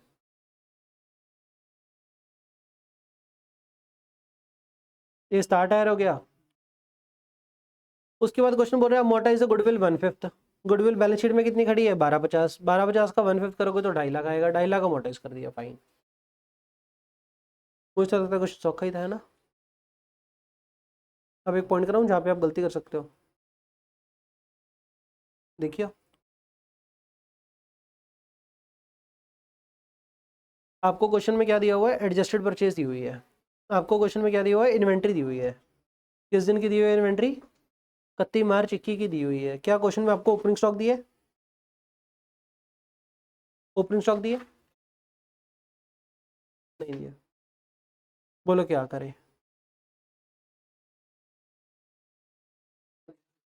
बैलेंस शीट में जाएगी, purchase to minus, trading account में क्रेडिट है, तो जो P&L में चेंजेस इन इन्वेंट्री आएगा वहाँ पे नहीं दिखाना।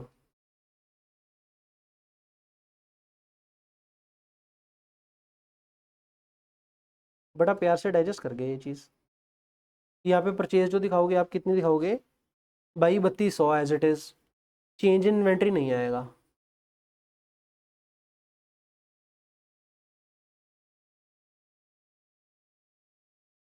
अमित क्यों नहीं आएगा,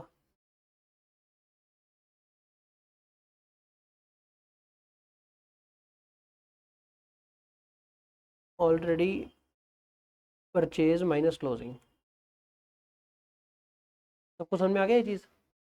तो चेंज इन्वेंट्री नहीं डालना, सीधा उठा करके बैलेंस शीट में डालेंगे। चलिए आगे चले, फैक्ट्री एक्सपेंस किधर डालोगे, फैक्ट्री एक्सपेंस किधर डालेंगे, फैक्ट्री एक्सपेंस भाई अदर एक्सपेंस में कितने के हैं, 15 लाख अदर एक्सपेंस में। यार फिर वो जो नोट्स में लिख रखा है ना आपको कि raw material consumed is equal to opening plus closing, opening plus purchase minus closing plus production expenses, लिखा हुआ है नोट्स में, अगर याद हो तो। मैंने बोला नहीं, समझाया नहीं, क्योंकि मुझे भी किसी क्वेश्चन के साथ कंसिस्टेंसी दिखी नहीं थी। पुनः फैक्ट्री एक्सपेंस प्रोडक्शन एक्सपेंस ही, और प्रोडक्शन एक्सपेंस क्या होता है, फैक्ट्री एक्सपेंस कितने बाय अदर एक्सपेंस, तो मेरे हिसाब से वो प्रोडक्शन एक्सपेंस फॉर्म में वर्ड वहाँ से काट देना चाहिए।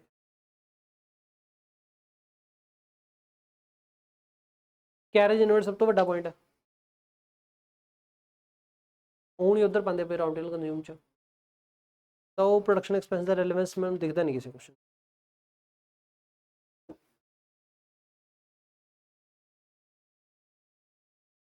डिवेंचर इंटरेस्ट कहाँ पे डालोगे, आउटस्टैंडिंग में, फाइनेंस कॉस्ट में डालना है, आउटस्टैंडिंग में भी डालना है, आउटस्टैंडिंग इंटरेस्ट किमें पता लगो 200 पे कितना नहीं किता,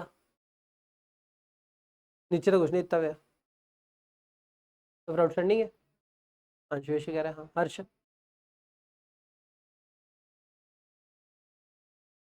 P&L बनाना है। अच्छा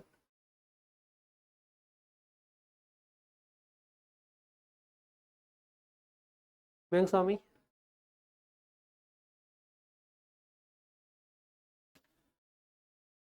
बचपन से करते आ रहे हैं, अगर ट्रायल गिवन हो, क्या ये ट्रायल है, ट्रायल के अंदर जो चीज़ें होती है वो सिर्फ एक जगह आती है, दो जगह नहीं आती। अगर आप इसको आउटस्टैंडिंग में डालने जाओगे तो फिर P&L में पहली गलती है, देखो डेबिट तो सिमिलर है, डेबिट वाला काम करना है, क्रेडिट वाला काम नहीं करना, तो ये किधर जाएगा, सिर्फ और सिर्फ फाइनेंस कॉस्ट में जाएगा। आउटस्टैंडिंग इंटरेस्ट को नहीं दिखाना मेरे, कैसे ये चीज़ें समझाएं आपको, रिकॉल होगी, गलती तो नहीं करोगे ये। और मेरे ट्रायल के अंदर अगर जो चीज़ें हैं वो एक जगह ही आनी है, दो जगह नहीं आनी है।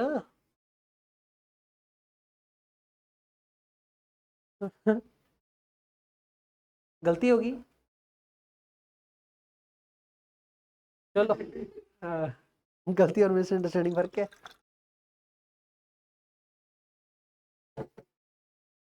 क्लियर है अब तो, ठीक है। फिर से गलती कराता हूँ, खट जाए, फिर से गलती करोगे आप।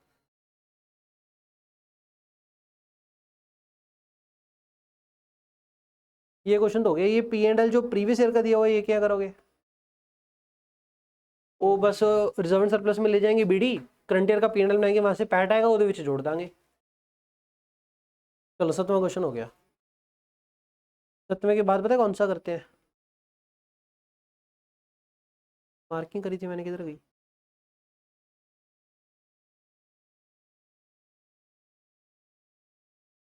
ये अगर लाइन लिखी हो कि the company had a contract for erection of machine which is still incomplete, क्या करना है इसका? कुछ नहीं करना, कंटिजेंट है, नोट दे देना बस। क्वेश्चन कह रहा है कि डिविडेंड डिक्लेयर किया कब किया? 2 अप्रैल को किया। मैं पहले क्वेश्चन पे आ गया, पहले क्वेश्चन पे आ गया। हर क्वेश्चन में जो जो मेन मेन पॉइंट है वो देखते चलते हैं।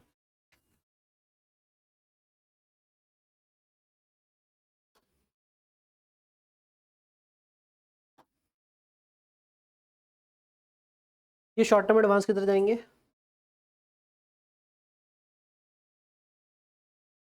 एसेट साइड करंट एसेट है। करंट एसेट में पहला क्या होता था? Current investment. दूसरा आईटीसी, इन्वेंट्री, ट्रेड रिसीवेबल और कैश एंड कैश इक्विवेलेंट। उसके बाद other short term loans advance, last में other current asset. Prepaid expense किधर आएगा? लोन्स एडवांस में आएगा। एडवांस वर्ड याद रखना बस, प्रीपेड तो एडवांस किया ना किसी को। एडवांस टैक्स किधर आएगा? वो एडवांस में आएगा। आपको इन्वेंट्री दिया हुआ है ये? डाउट? डाउट इन्वेंट्री देखते ही नीचे दिया इन्वेंट्री? नहीं दिया नीचे, है नहीं ना?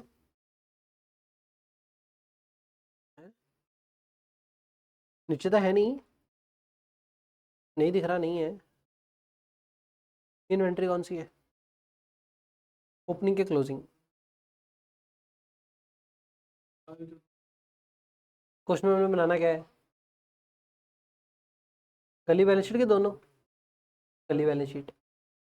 तो इन्वेंट्री कौन सी होगी? क्लोजिंग ही होगी। हाँ, तो क्वेश्चन वेरी करेगा।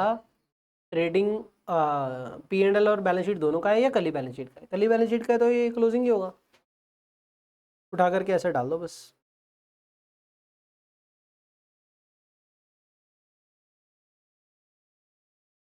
और इस क्वेश्चन में कुछ नहीं है। अगला क्वेश्चन, क्वेश्चन नंबर 2 में देखते हैं। क्वेश्चन नंबर 2,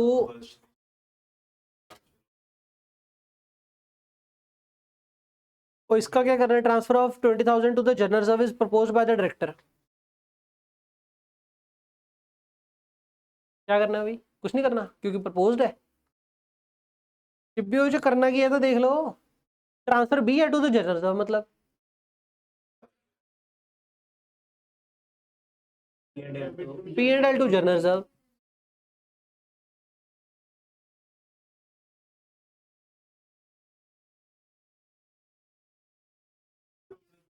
जनरल तो अप्रूवल लेनी नहीं चाहिए थी था। इन्होंने प्रपोज किया, इन्होंने फाइनल है।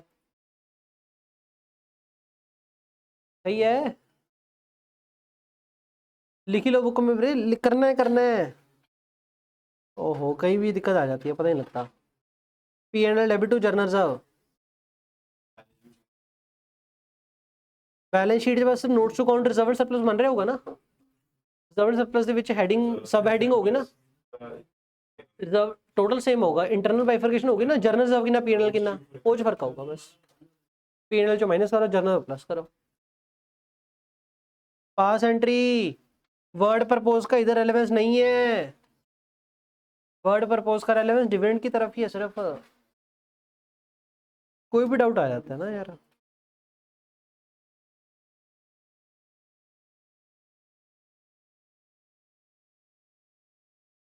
नहीं नहीं, डिविडेंड का हाँ, डिविडेंड का नोट देना है। 7 पॉइंट का डिविडेंड का नोट दे देना कि डिक्लेयर कब किया? 2 अप्रैल को, मतलब 31 मार्च को तो सिर्फ प्रपोज था, तो इसकी हमने एंट्री नहीं डालनी। कहा देखियो, ये बहुत कॉमन पॉइंट है, बार बार आता है। पता है क्या? बैलेंस शीट में लोन कितना दिया हुआ है? 7.5 लाख। नीचे क्या लिखा हुआ है? Balance 7.5 lakh in the loan account with the state finance corporation is inclusive of 37,500 interest accrued but not due. The loan is hypo secured by the hypothecation of plant and machinery. क्या करना है? 7.5 लाख का लोन है जिसे 37,500 का ब्याज है।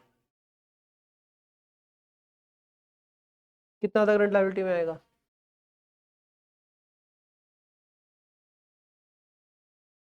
आपको लाइट तो नहीं चाहिए, क्या करनी है? 37,500 तो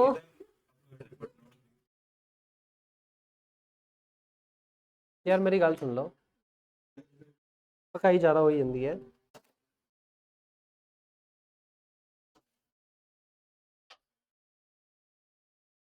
सैंती 500 का जो आउटस्टैंडिंग इंटरेस्ट है वो किधर दिखाएंगे हम? शॉर्ट टर्म बोरिंग के नीचे आता है आपका करंट लायबिलिटी में क्या कुछ आता है? शॉर्ट टर्म बोरिंग, फिर ट्रेड पेबल, फिर other current liability, other current liability में आ जाएगा। ठीक है जी, उसके नीचे तो शॉर्ट टर्म प्रोविजन होती है। तो 37,500 उधर, तो जो लोन दिखाएंगे वो 7,50,000 माइनस 37,500, नीचे नोट दे देंगे कि secured against hypothecation of the plant machinery है, ट्रांसफर हो अदर करंट लायबिलिटी में 37,500। अच्छा, क्वेश्चन नंबर 7 खुला है ना ये तो।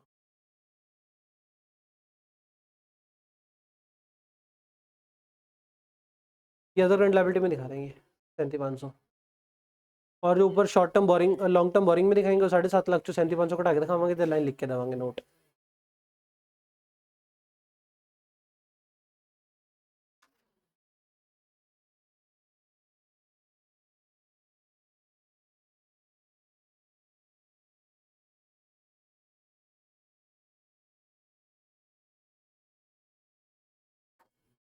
तो ये अनपेड डिविडेंड कहाँ पे दिखाना है? नहीं, एक तो वो कर दे रिजर्व सरप्लस को कटा देने, और अदर करंट लायबिलिटी में लायबिलिटी खड़ी कर लेते हैं। ट्रायल है ना सर, एक जगह डालेंगे ना सर, अदर करंट लायबिलिटी में निकाल देंगे। इन्वेंट्री दिखा रखी है आपको, ठीक है? कहाँ पे डालनी है इन्वेंट्री? क्वेश्चन में क्या बनाना है? नहीं नहीं नहीं नहीं नहीं नहीं, following ledger balances after preparing P&L, तो P&L तो बना हुआ है, जो बनानी है वो बैलेंस शीट बनानी होगी।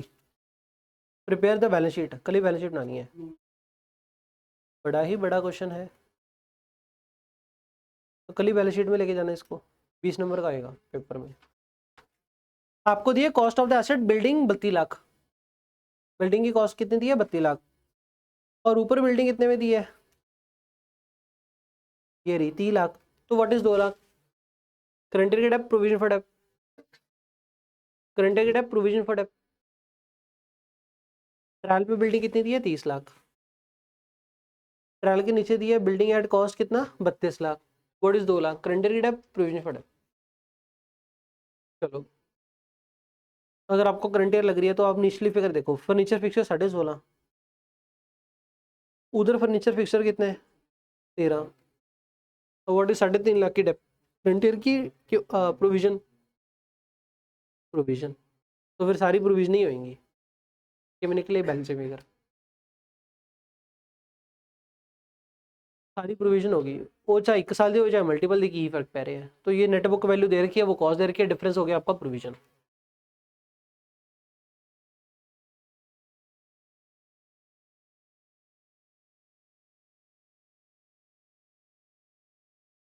और क्वेश्चन कह रहा है, कहता अदर लॉन्ग टर्म लोन्स में क्या दिखा रखा है? 1380, जिसमें से 480 तो क्या है? Repayable with in 1 year. क्या करना है 480 का? पहले तो लोन है, तो short term boring, long term boring. 1380 में से 480 घटा के 9 लाख का तो हो गया लॉन्ग टर्म बोरिंग, 480 का हो गया शॉर्ट टर्म बोरिंग की other current liability, short term borrowing. 480 को दिखाएंगे short term borrowing. Bill receivable, एक 3.5 मैच्योरिंग और 15/6, क्या करना है? Bill receivable have been discounted, तो एंट्री डाल दे bank on debit to BR, bank on debit to BR की तो एंट्री डली हुई है, तो हमने करना क्या है?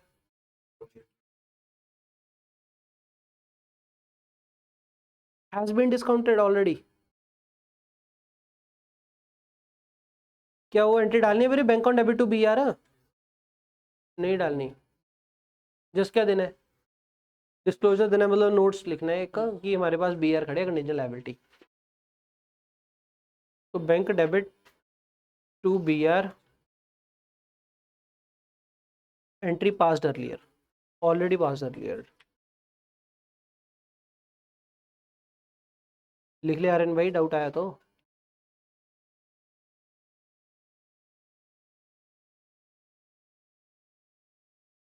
Just give note.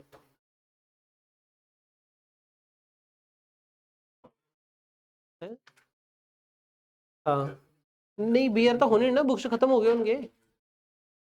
जब बीआर डिस्काउंट कराने बैंक ਨੂੰ बीआर ਦੇ ਦੇਣੇ, ਪੈਸਾ ਲੈ ਲੈਣੇ ਆ। बीआर ਤਾਂ ਚਲਾ ਗਿਆ ਨਾ ਆਪਣੀ ਬੁੱਕਸ ਚੋਂ, ਉਹ ਆਪਣੀ ਬੁੱਕਸ ਚ ਹੋਣੇ ਹੀ ਨਹੀਂ, ਹੋਣੇ ਹੀ ਨਹੀਂ। ਆ ਦੇਖ, ਆ ਟ੍ਰਾਇਲ ਦੇ ਵਿੱਚ बीआर ਹੈ ਹੀ ਨਹੀਂ ਹੁੰਦੇ ਵੀ ਤਾਂ ਮੈਂ। ਹਾਂ ਮਤਲਬ ਚਲੋ ਹੋ ਸਕਦਾ ਟ੍ਰੇਡ ਰਿਸੀਵੇਬਲ ਚ, ਪਰ ਜਿਹੜੇ ਵੀ ਆ ਹੋਣਗੇ ਉਹ ਮਤਲਬ 160 ਚੋਂ ਆਲਰੇਡੀ ਘਟਿਆ ਹੋਇਆ ਹੈ। ਬੈਂਕ ਆਲਰੇਡੀ ਵਧਿਆ ਹੋਇਆ ਹੈ, ਬੈਂਕ ਆਲਰੇਡੀ ਵਧਿਆ ਹੋਇਆ ਹੈ।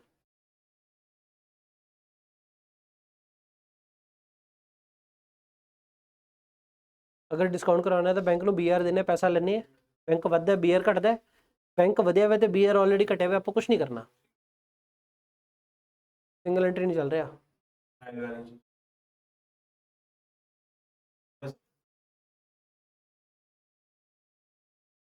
और लोन फ्रॉम डायरेक्टर दे रखा है 48,000, क्या करना है?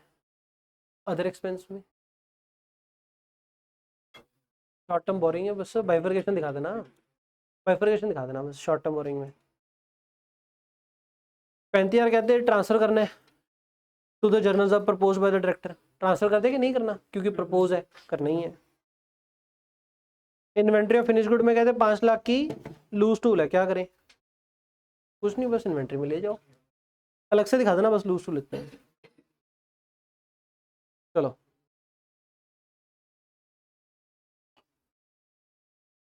ऑलमोस्ट लास्ट क्वेश्चन ही है बस, बाकी आप कर लोगे उत्तर।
बता दो की कराऊंगी की कराऊंगी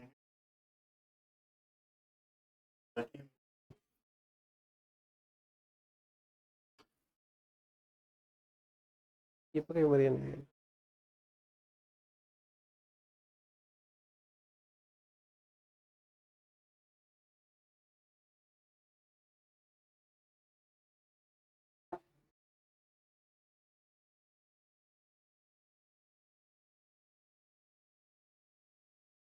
हम थोड़ी पकाई होगी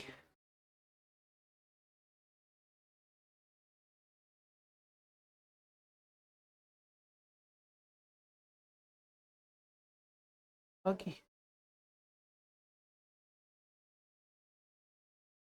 बैड डेट ਤੇ 12000 ਦੇ ਪ੍ਰੋਵੀਜ਼ਨ ਫॉर ਡਾਊਟਫੁਲ ਦਿੱਤਾ ਹੋਇਆ ਟ੍ਰਾਇਲ ਦੇ ਵਿੱਚ ਆਪਾਂ ਨੂੰ ਡੈਟਰ ਦਿੱਤੇ ਹੋਏ ਹੈ 250 ਦੇ ਬੈਲੈਂਸ ਸ਼ੀਟ ਡੈਟਰ ਕਿੰਨੇ ਦਿਖਾਵਾਂਗੇ 250 ਕੇ 250 ਚੋਂ -12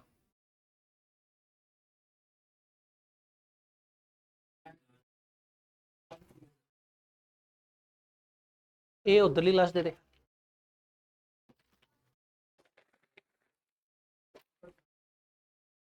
प्रथम दिए हैं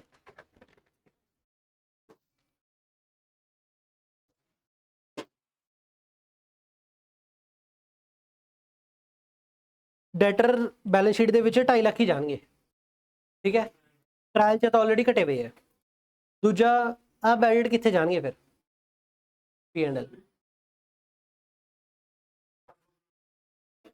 ਚਾਹੁੰਦੇ ਤਾਂ ਪ੍ਰੋਵੀਜ਼ਨ ਰਾਈਟ ਆਫ ਕਰ ਸਕਦੇ ਸੀ ਪਰ ਉਹ ਆਏ ਹੁੰਦਾ ਨਾ ਫਿਰ ਕੁਐਸਚਨ ਚ ਫਿਰ ਤੋਂ ਨਵੀਂ ਪ੍ਰੋਵੀਜ਼ਨ ਬਣਾਉਣੀ ਹੁੰਦੀ ਹੈ ਨਵੀਂ ਪ੍ਰੋਵੀਜ਼ਨ ਫਿਰ ਤੋਂ ਬਣਾਉਣੀ ਹੁੰਦੀ ਹੈ ਤਾਂ ਫਿਰ ਉਹ ਇੱਕੋ ਗੱਲ ਹੀ ਆ ਜਾਊਗੀ ਤਾਂ ਬੈਡ ਡੈਟ ਨੂੰ ਸਿੱਧਾ P&L ਚ ਲੈ ਜਾਓ अब बैड डेट को सीधा P&L में लेके जाओगे तो P&L च कितने लेके जाओगे केड़े हेड थले अदर एक्सपेंस के नीचे क्वेश्चन ने किया है थले अपन प्रोविजन कितनी चाहिए है किधर गया ये रहा 4% 4% ऑफ व्हाट 2.5 लाख 2.5 लाख का 4% आई थिंक 10,000 बनता है तो व्हाट इज 10,000 प्रोविजन का क्लोजिंग 6,000 ऑलरेडी प्रोविजन हैगी है प्रोविजन होर कितनी क्रेडिट करनी है 4,000 डेबिट कितना करना है 4,000 की डेबिट करना है 4,000 ਨਾਲ P&L ਦੇ ਵਿੱਚ ਅਦਰ ਐਕਸਪੈਂਸ ਤਾਂ P&L ਦੇ ਵਿੱਚ ਅਦਰ ਐਕਸਪੈਂਸ ਦਾ ਖਰਚਾ ਕਿੰਨਾ ਚਲਾ ਗਿਆ 12,000 ਦਾ ਬੈਡ ਡੈਟ 4,000 ਦੇ प्रोविजन ਗॉट इट ਕਿੰਨਾ क्वेश्चन है अपना यार तो दुखी कर रखे 4 में का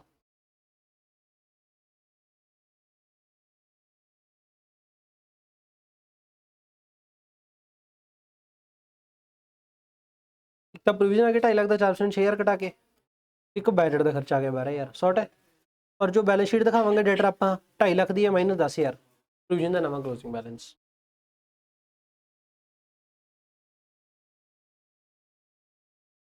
उदू इलावा क्वेश्चन दे रखे एडवांस टैक्स कितने जाऊगा इंटरेस्ट एक्रूड और इन्वेस्टमेंट किधर जाऊगा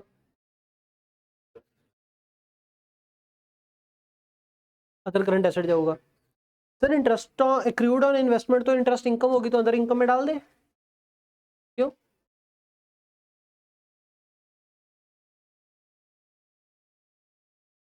एक्रूड है तो फिर इनकम तो हो ही गई तो अदर इनकम चले जाइए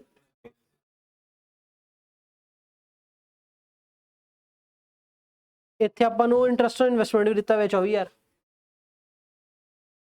24,000 तो अदर इनकम में जाएगा ही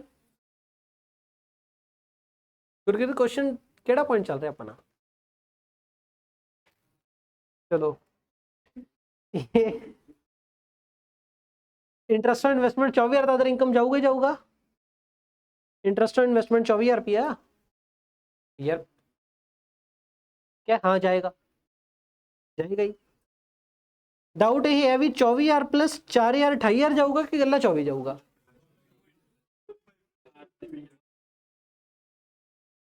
चार रिसीव नहीं हुआ फाइन 20 रिसीव हो गया उन्हें एक ही पता लगे भी 24,000 जाऊ 28,000 नहीं जाऊ क्योंकि ट्रायल बैलेंस है सर एक्रूड अगर ये खड़ा तो एंट्री पई होगी sir interest accrued account debit to interest income तो इंटरेस्ट ऑलरेडी क्रेडिट होया हुआ है तो अदर इनकम जाएगा 24,000 और ये 4,000 जाएगा सिर्फ बैलेंस शीट की एसेट साइड पे अदर करंट एसेट तो सेम फाउंडेशन वाला दिमाग ही लाना है अनक्लेम डिविडेंड कहाँ पे जाएगा कि कंटीजेंट लायबिलिटी करंट लायबिलिटी में बैलेंस शीट ਦੇ ਵਿੱਚ है ना, ट्रायल ਦੇ ਵਿੱਚ ऑलरेडी है। आउटस्टैंडिंग एक्सपेंस 4000 कितने जाएंगे?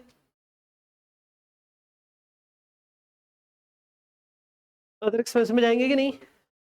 नहीं, सिर्फ और सिर्फ अदर लायबिलिटी। शॉर्ट हो गया। डायरेक्टर फी किधर जाएगा? Sundry expense, other expense. Loose tool और P&L में चेंज इन्वेंट्री में नहीं जाएगा।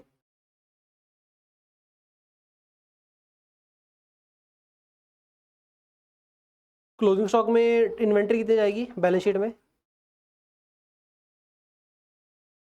180 जाएगी, 160 जाएगी? 180। और लूज टूल जाएंगे 46,000 अलग से जाएंगे, 226 होगा टोटल। अब bill discounted not yet matured be, यार क्या करना है? कुछ नहीं करना सर, कंटिजेंट लायबिलिटी नोट देना है। नोट देने के नंबर हैं। डिविडेंड कब डिक्लेयर करना है? 2 अप्रैल। क्या करना है? इग्नोर, कंटिजेंट लायबिलिटी का नोट लिखना है, प्रपोज्ड है। ट्रांसफर टू जर्नल ऑफ इसका कर दो, ट्रांसफर। P&L लायबिलिटी कर दो, जर्नल ऑफ क्रेडिट कर दो। एक हटा दिया, एक बता दिया। प्रोविजन फॉर टैक्स 30%, क्या करना है इसका? तो जो P&L बना रहे होंगे उधर PBT माइनस टैक्स करेंगे ना, तो माइनस टैक्स किया मतलब P&L डेबिट हो गया। टू प्रोविजन फॉर टैक्स मतलब करंट लायबिलिटी में शॉर्ट टर्म प्रोविजन।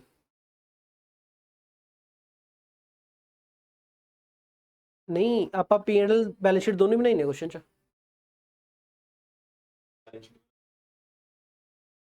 वो तो चल पैरेलल ही कर रहे हैं सारा कुछ, दिखी ਜਾਂਦਾ ਆਪਾਂ ਨੂੰ।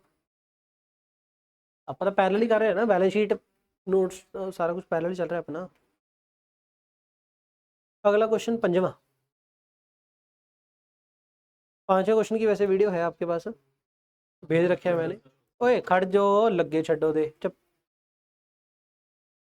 साहब मैं कह रहा है पूरा नहीं करा रहा लिख के, क्योंकि वीडियो है। Interim preference dividend for the half year, पहला थलो पढ़ते हैं।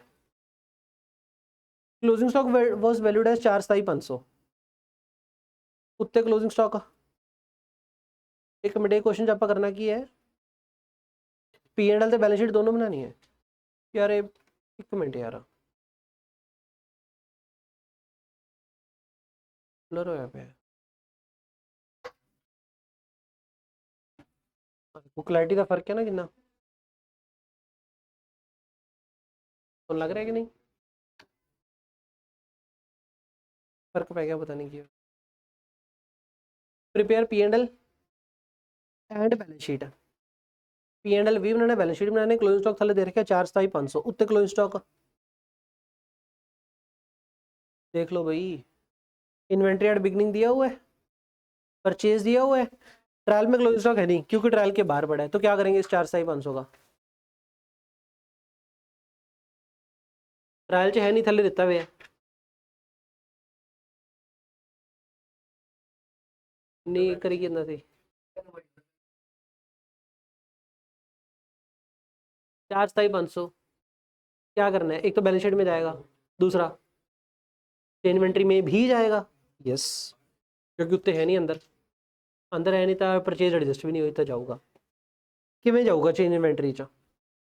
ओपनिंग माइनस क्लोजिंग ऐसे करके जाएगा ना, तो नेट फिगर चेंज इन्वेंट्री होगी, ये परचेज ऐसे चला गया। सही है। देखियो कि लिखा है, कहना परचेज इंक्लूड 15,000 वर्थ गुड्स और article distributed as among the valued customer. वही हो गया फ्री सैंपल वाली बात। अदर एक्सपेंस 15,000 आ जाएगा, और ये जो परचेज है ये कट जाएगी। 4 का 5 से जो 15,000 कटा देंगे, तो आंसर नंबर 5 का जो आंसर बनेगा आपका 14,56 रह गया। ये 15,000 घटाओगे तो 56 रह गया, तो इधर आ जाएगा 14,56,500, और बाकी का अदर एक्सपेंस में चला जाएगा। Salary and wages include 6 being wages incurred for installation of the electrical fitting which were recorded under furniture. क्या ये क्या हो रहा है?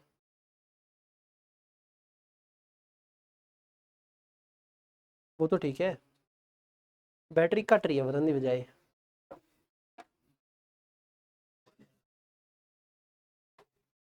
सेटअप ही नवा लेना मैंने।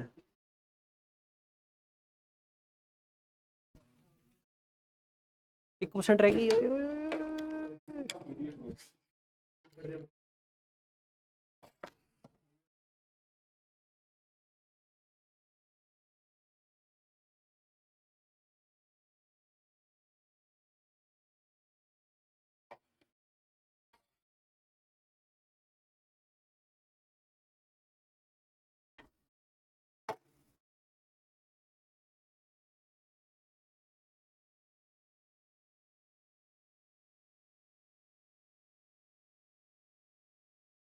चलो क्या करना है इसका थर्ड पॉइंट का?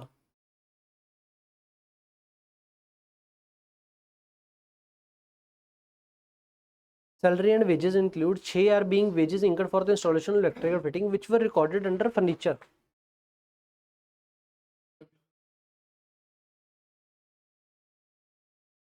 ਲਾਈਨ ਪੜ੍ਹ ਕੇ ਨਾ ਕਨਫਿਊਜ਼ਨ ਜੀ ਹੋ ਰਹੀ ਹੈ। ਆ ਜਿਹੜੀ 6000 ਦੀ ਫਿਗਰ ਹੈ ਉਹ ਸੈਲਰੀ ਐਂਡ ਵੇजेस ਦੇ ਵਿੱਚ ਪਈ ਹੈ ਕਿ ਫਰਨੀਚਰ ਦੇ ਵਿੱਚ ਪਈ ਹੈ?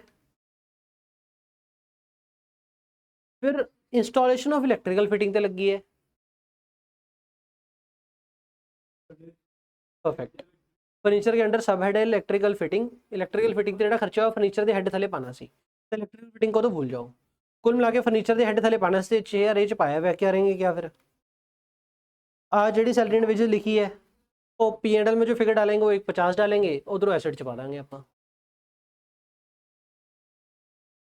इंप्लॉय बेनिफिट एक 50 पानी सी ना, एक 20 की रह गया।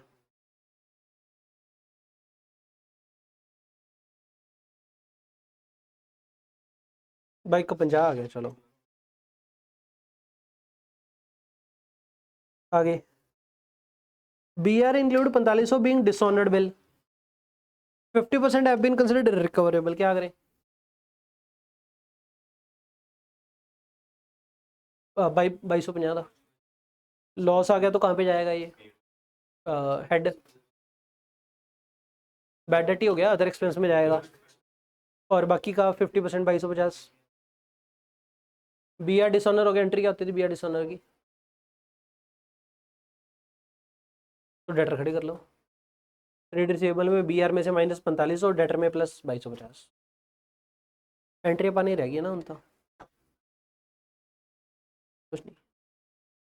6000 के मेच्योरिंग आफ्टर 31 मार्च वर डिस्काउंटेड। क्या करना है? 50 पॉइंट नोट देना और कुछ नहीं करना। डेप्रिसिएशन चार्ज करनी है 10% ऑन WDV कर देंगे। इन्वेस्टमेंट जो है नॉन करंट माननी है। ये क्या है देखियो, कहते हैं interest on debenture for the half year ending 31 March was due as on that date. क्या करना है फिर? Entry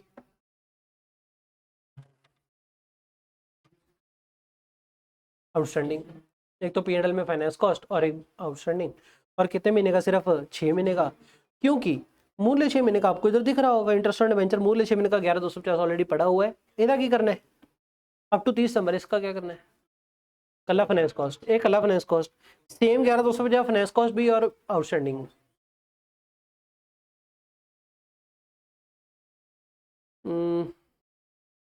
technical know how to be return of over the 10 years. Technical know how कितनी पे की थी? 4.5 लाख। 4.5 लाख कहाँ पे जाएगा? 10 ईयर में राइट ऑफ करना है, मतलब इस साल का खर्चा कितना हो गया? 45,000।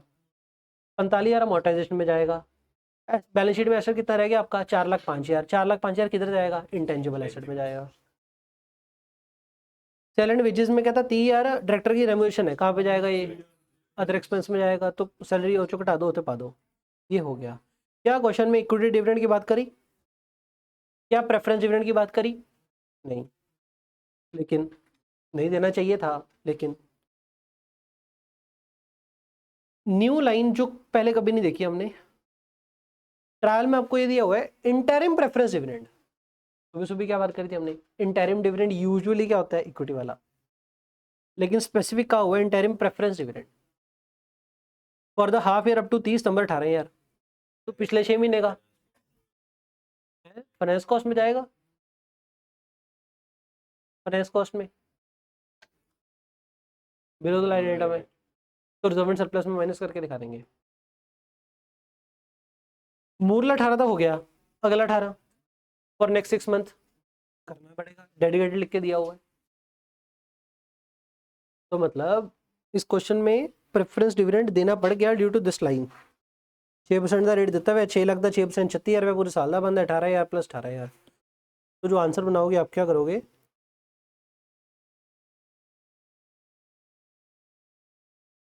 रिजर्व एंड सरप्लस चो माइनस कर देंगे नेक्स्ट 18 नेक्स्ट 6 महीने का, नहीं मूरले 6 महीने का कितने है, अच्छा हाँ सी मूरले 6 महीने का नेक्स्ट 6 महीने का। तो बैलेंस शीट से लाइबिलिटी कितनी होगी आउटस्टैंडिंग, कल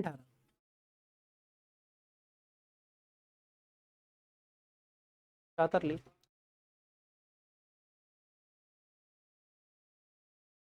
चले आगे, चलो हो गया बस ये क्वेश्चन। भाई प्रेफरेंस डिविडेंड, इसी प्रेफरेंस डिविडेंड पे 4 तारे ला लो मेरे,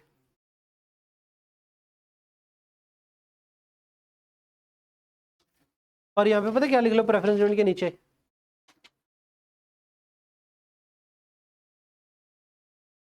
paid for first 6 month, therefore next 6 month is payable।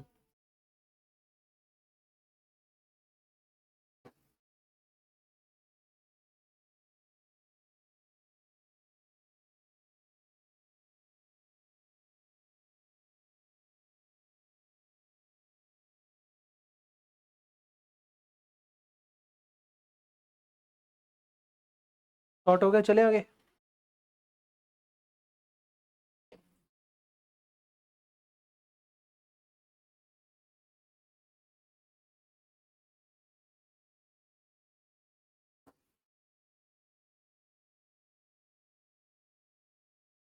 तो ये देखियो, इस क्वेश्चन में आपको छठे क्वेश्चन में ट्रायल दिया हुआ है, ये दिया हुआ है विजिलेंस सैलरी आउटस्टैंडिंग, कहाँ पे जाएगा, चलिए बैलेंस शीट पे दो जगह,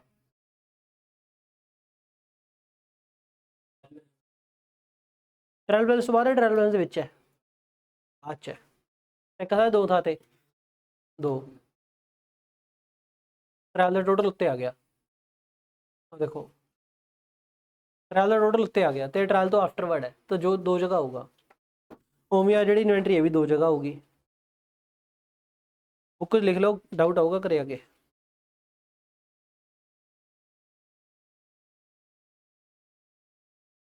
अभी मैंने सेक्शन 123 कराना है डिविडेंड का,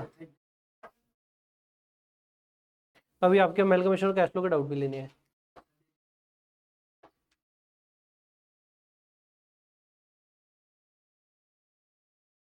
कल हम अगला चैप्टर करेंगे S21,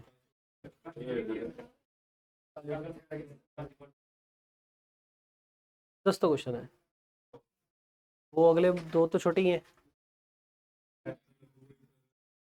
ਤੁਸੀਂ ਕਿਹੜਾ ਲਿਖ ਕੇ ਕਰਨੇ ਆ, टाइम पास ही करोगे, ये लिख के करने चाहिए है, नहीं ना एक एक पॉइंट रह जाना है।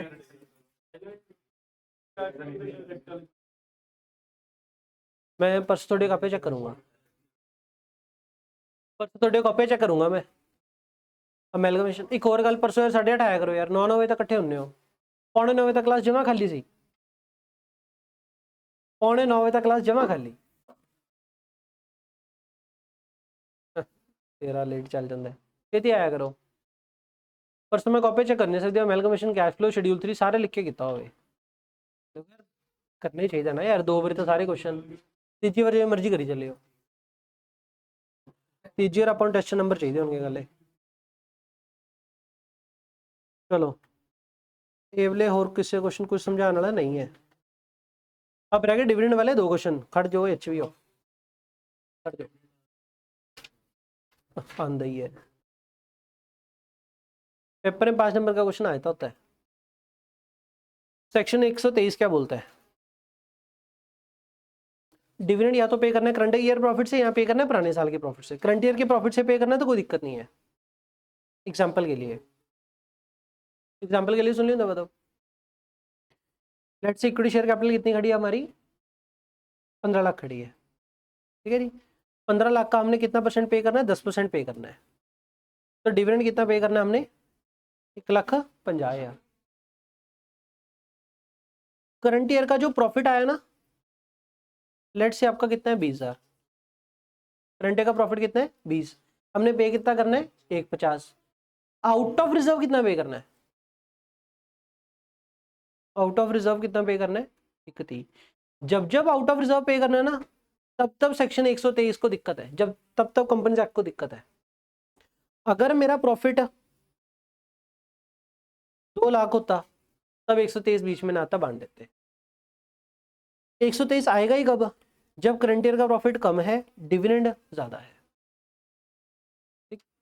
केस नंबर 1 ये है कि करंट ईयर का कुछ तो प्रॉफिट है, केस नंबर 2 ये होगा कि करंट ईयर का तो लॉस ही आ रहा है।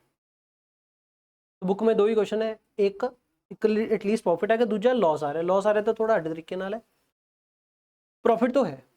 चलो अब आउटर रिजर्व कितना बांटना है 31। अब 3 कंडीशन है। पहली कंडीशन 123 बोलते हैं, कहते हैं आप 10% बांटना चाह रहे हो, आपका डिविडेंड का रेट पिछले 3 साल की एवरेज से एक्सीड नहीं करना चाहिए। तो क्वेश्चन में 3 साल का पिछला दिया होगा, पिछले 3 साल की एवरेज करना, और वो यूजली ऐसे ही होगा, 3 साल की एवरेज ज़्यादा आ रही होगी और 10% वो कम ही होगा, तभी क्वेश्चन आगे बढ़ेगा, नहीं तो पहले पे ही कैंसिल हो जाएगा कि बांट ही नहीं सकते। पहली कंडीशन एवरेज रेट। दूसरी कंडीशन एक है कि बैलेंस कितना बचना चाहिए, बैलेंस इन रिजर्व कितना रहना चाहिए। कौन से reserve, free reserve, after dividend dash percent of capital. Capital मतलब सिर्फ paid up capital, paid up capital दोनों, equity share capital plus preference share capital, मतलब लेकिन है कल कैपिटल, इधर फ्री रिजर्व प्लस नहीं करना। एक कंडीशन की है, इतने मैं परसेंट भूल गया, 10 सी कि 15 सी, 15 सी इतने शायद, है ना। बैलेंस कितना रहना चाहिए, 15% रहना चाहिए, इधर लिखा होगा बैलेंस 15% रहना चाहिए।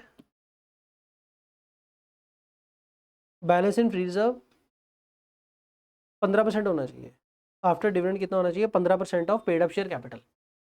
मतलब आपकी इक्विटी शेयर कैपिटल कितनी है 15 लाख, और आपकी प्रेफरेंस शेयर कैपिटल कितनी है लेट से 5 लाख, टोटल कितना हो गया 20 लाख। 20 लाख का 15% कितना हो गया 3 लाख। ਤਾਂ डिविडेंड ਵੰਡਣ ਤੋਂ ਬਾਅਦ ਰਿਜ਼ਰਵ ਦੇ ਵਿੱਚ 3 लाख तक ਘੱਟੋ ਘੱਟ होना ही चाहिए। ठीक हो गया। लेट से आपके फ्री रिजर्व में बैलेंस जो पड़ा है ना 3 लाख होना चाहिए, 4,10,000 रुपये है। फ्री रिजर्व में बैलेंस कितना पड़ा है 410। फाइन। क्वेश्चन क्या बोलता है कि कितना बचना चाहिए, पेड अप कैपिटल था 15% बचना चाहिए, मतलब 3 लाख तक बचना चाहिए, मतलब फ्री रिजर्व चो कितना यूज कर सकते हैं माइनस 3 लाख करके 1,10,000। ਆਪਾਂ कितना यूज करना चाह रहे सी रिजर्व चो 31, 31 नहीं यूज कर सकते, मैक्सिमम नहीं यूज कर सकते 1,10। पहली कंडीशन, ये दूसरी कंडीशन होगी, मतलब पहली कंडीशन थी डिविडेंड रेट। थर्ड कंडीशन क्या है, जो डिविडेंड आपने डिस्ट्रीब्यूट करना है ना, वो 10% ऑफ शेयर होल्डर फंड से ज्यादा नहीं होना चाहिए। शेयर होल्डर फंड में क्या कुछ आएगा, कैपिटल प्लस फ्री रिजर्व।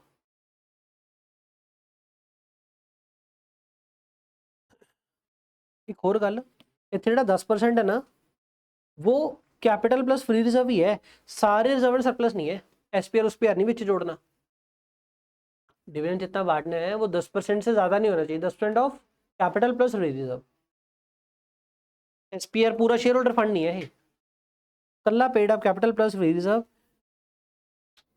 इतने लिखो 10% ऑफ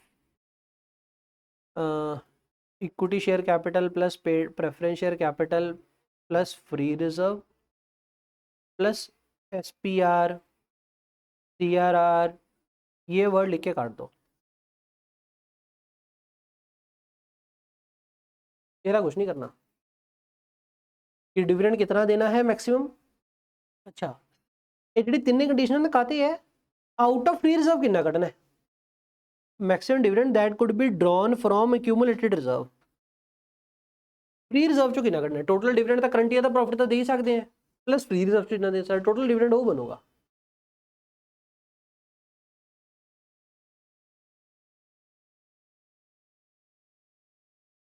उत्ते लिखो ये चीज़,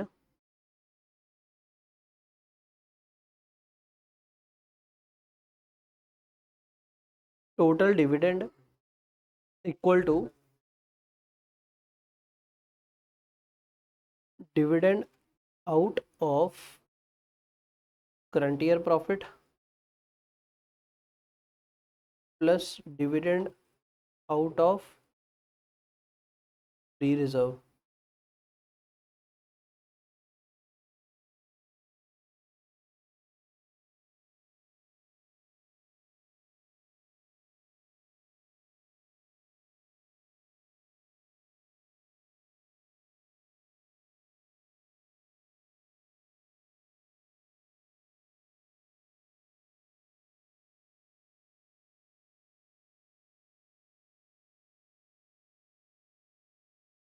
टोटल डिविडेंड करंट ईयर दे प्रॉफिट चो प्लस पुराने प्रॉफिट चो। पुराने प्रॉफिट चो कितना कट सकते हैं कंडीशनल दसणगियां।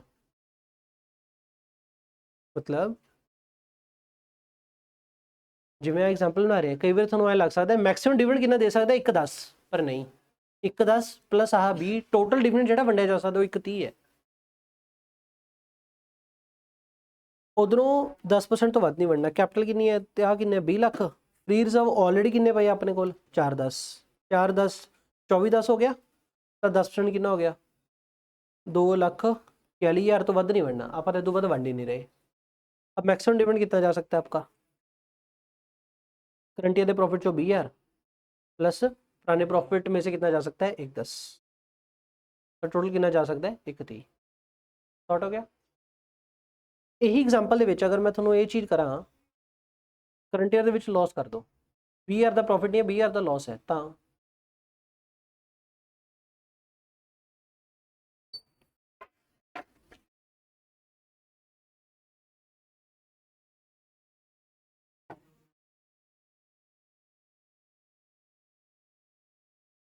देखो अगर करंट ईयर का अपना नेगेटिव है लॉस है तो पहला स्टेप पता की होगा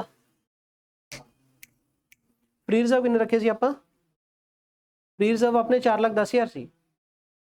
पहला स्टेप की होगा स्टेप 1 फ्री रिजर्व कितने अवेलेबल है थोड़े को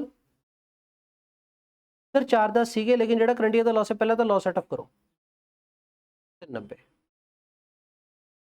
स्टेप 1। उधरों डिविडेंड कितना वंडना आप डिविडेंड डिविडेंड लिखना डिविडेंड आउट ऑफ रिजर्व कितना वंडना है इस केस सारे सर 1.5 लाख क्योंकि करंट ईयर तो प्रॉफिट ही है नहीं। ठीक है आ 2 स्टेप लिखने पहला था भी फ्री रिजर्व रिवाइज्ड कितने अवेलेबल है 390। उधरों dividend out of free reserve कितना वंडना है 1.5 लाख। डिविडेंड टोटल पहला भी 1.5 लाख बनना सी हुण भी 1.5 लाख बनना है बट पहला जो 1.5 लाख बनना सी 30,000 तो करंट ईयर के प्रॉफिट चो 20,000 करंट ईयर के प्रॉफिट चो 1,30,000 फ्री रिजर्व चो तो 1,30,000 के उत्ते कंडीशन चेक कर लांगे इतने पूरे 150 के उत्ते कंडीशन चेक करांगे। 2 क्वेश्चन है 11 12वां दोनों बस आही 2 एग्जाम्पल है। हुण अपनी कंडीशन लाओ। पहली कंडीशन क्या थी रेट से ज़्यादा नहीं होना चाहिए ये गिवन है रेट से ज़्यादा नहीं है। दूसरी कंडीशन क्या थी बैलेंस जो बचे रिजर्व च 15% ऑफ कैपिटल तो बची बचे 15% ऑफ कैपिटल कैपिटल कितनी अपनी 20 लाख 20 लाख का 15% कितना हो गया 3 लाख। फ्री रिजर्व के कितना बैलेंस रहना चाहिए 3 लाख ऑलरेडी कितना है 390 चो 3 लाख मतलब मैक्सिमम कितना है 90,000। तीसरी कंडीशन की है 10% ऑफ आप की देना है capital plus free reserve. Capital कितनी अपनी 20 लाख फ्री रिजर्व कितने अपने 90 ऑलरेडी कट गया था लॉस आ गया कट के 10% 239 तब पूरे क्वेश्चन के टोटल डिविडेंड कितना दिता जा सकता है 90। ठीक है ये जिन्ना सौखा तो लगे ना इन्ना सौखा है नहीं है कंडीशन भुल जाता बंदा 10% की 15% की ये इधर उधर हो जाता डेफिनेट पढ़िया होया क्वेश्चन भी है किसी प्रैक्टिकल जी।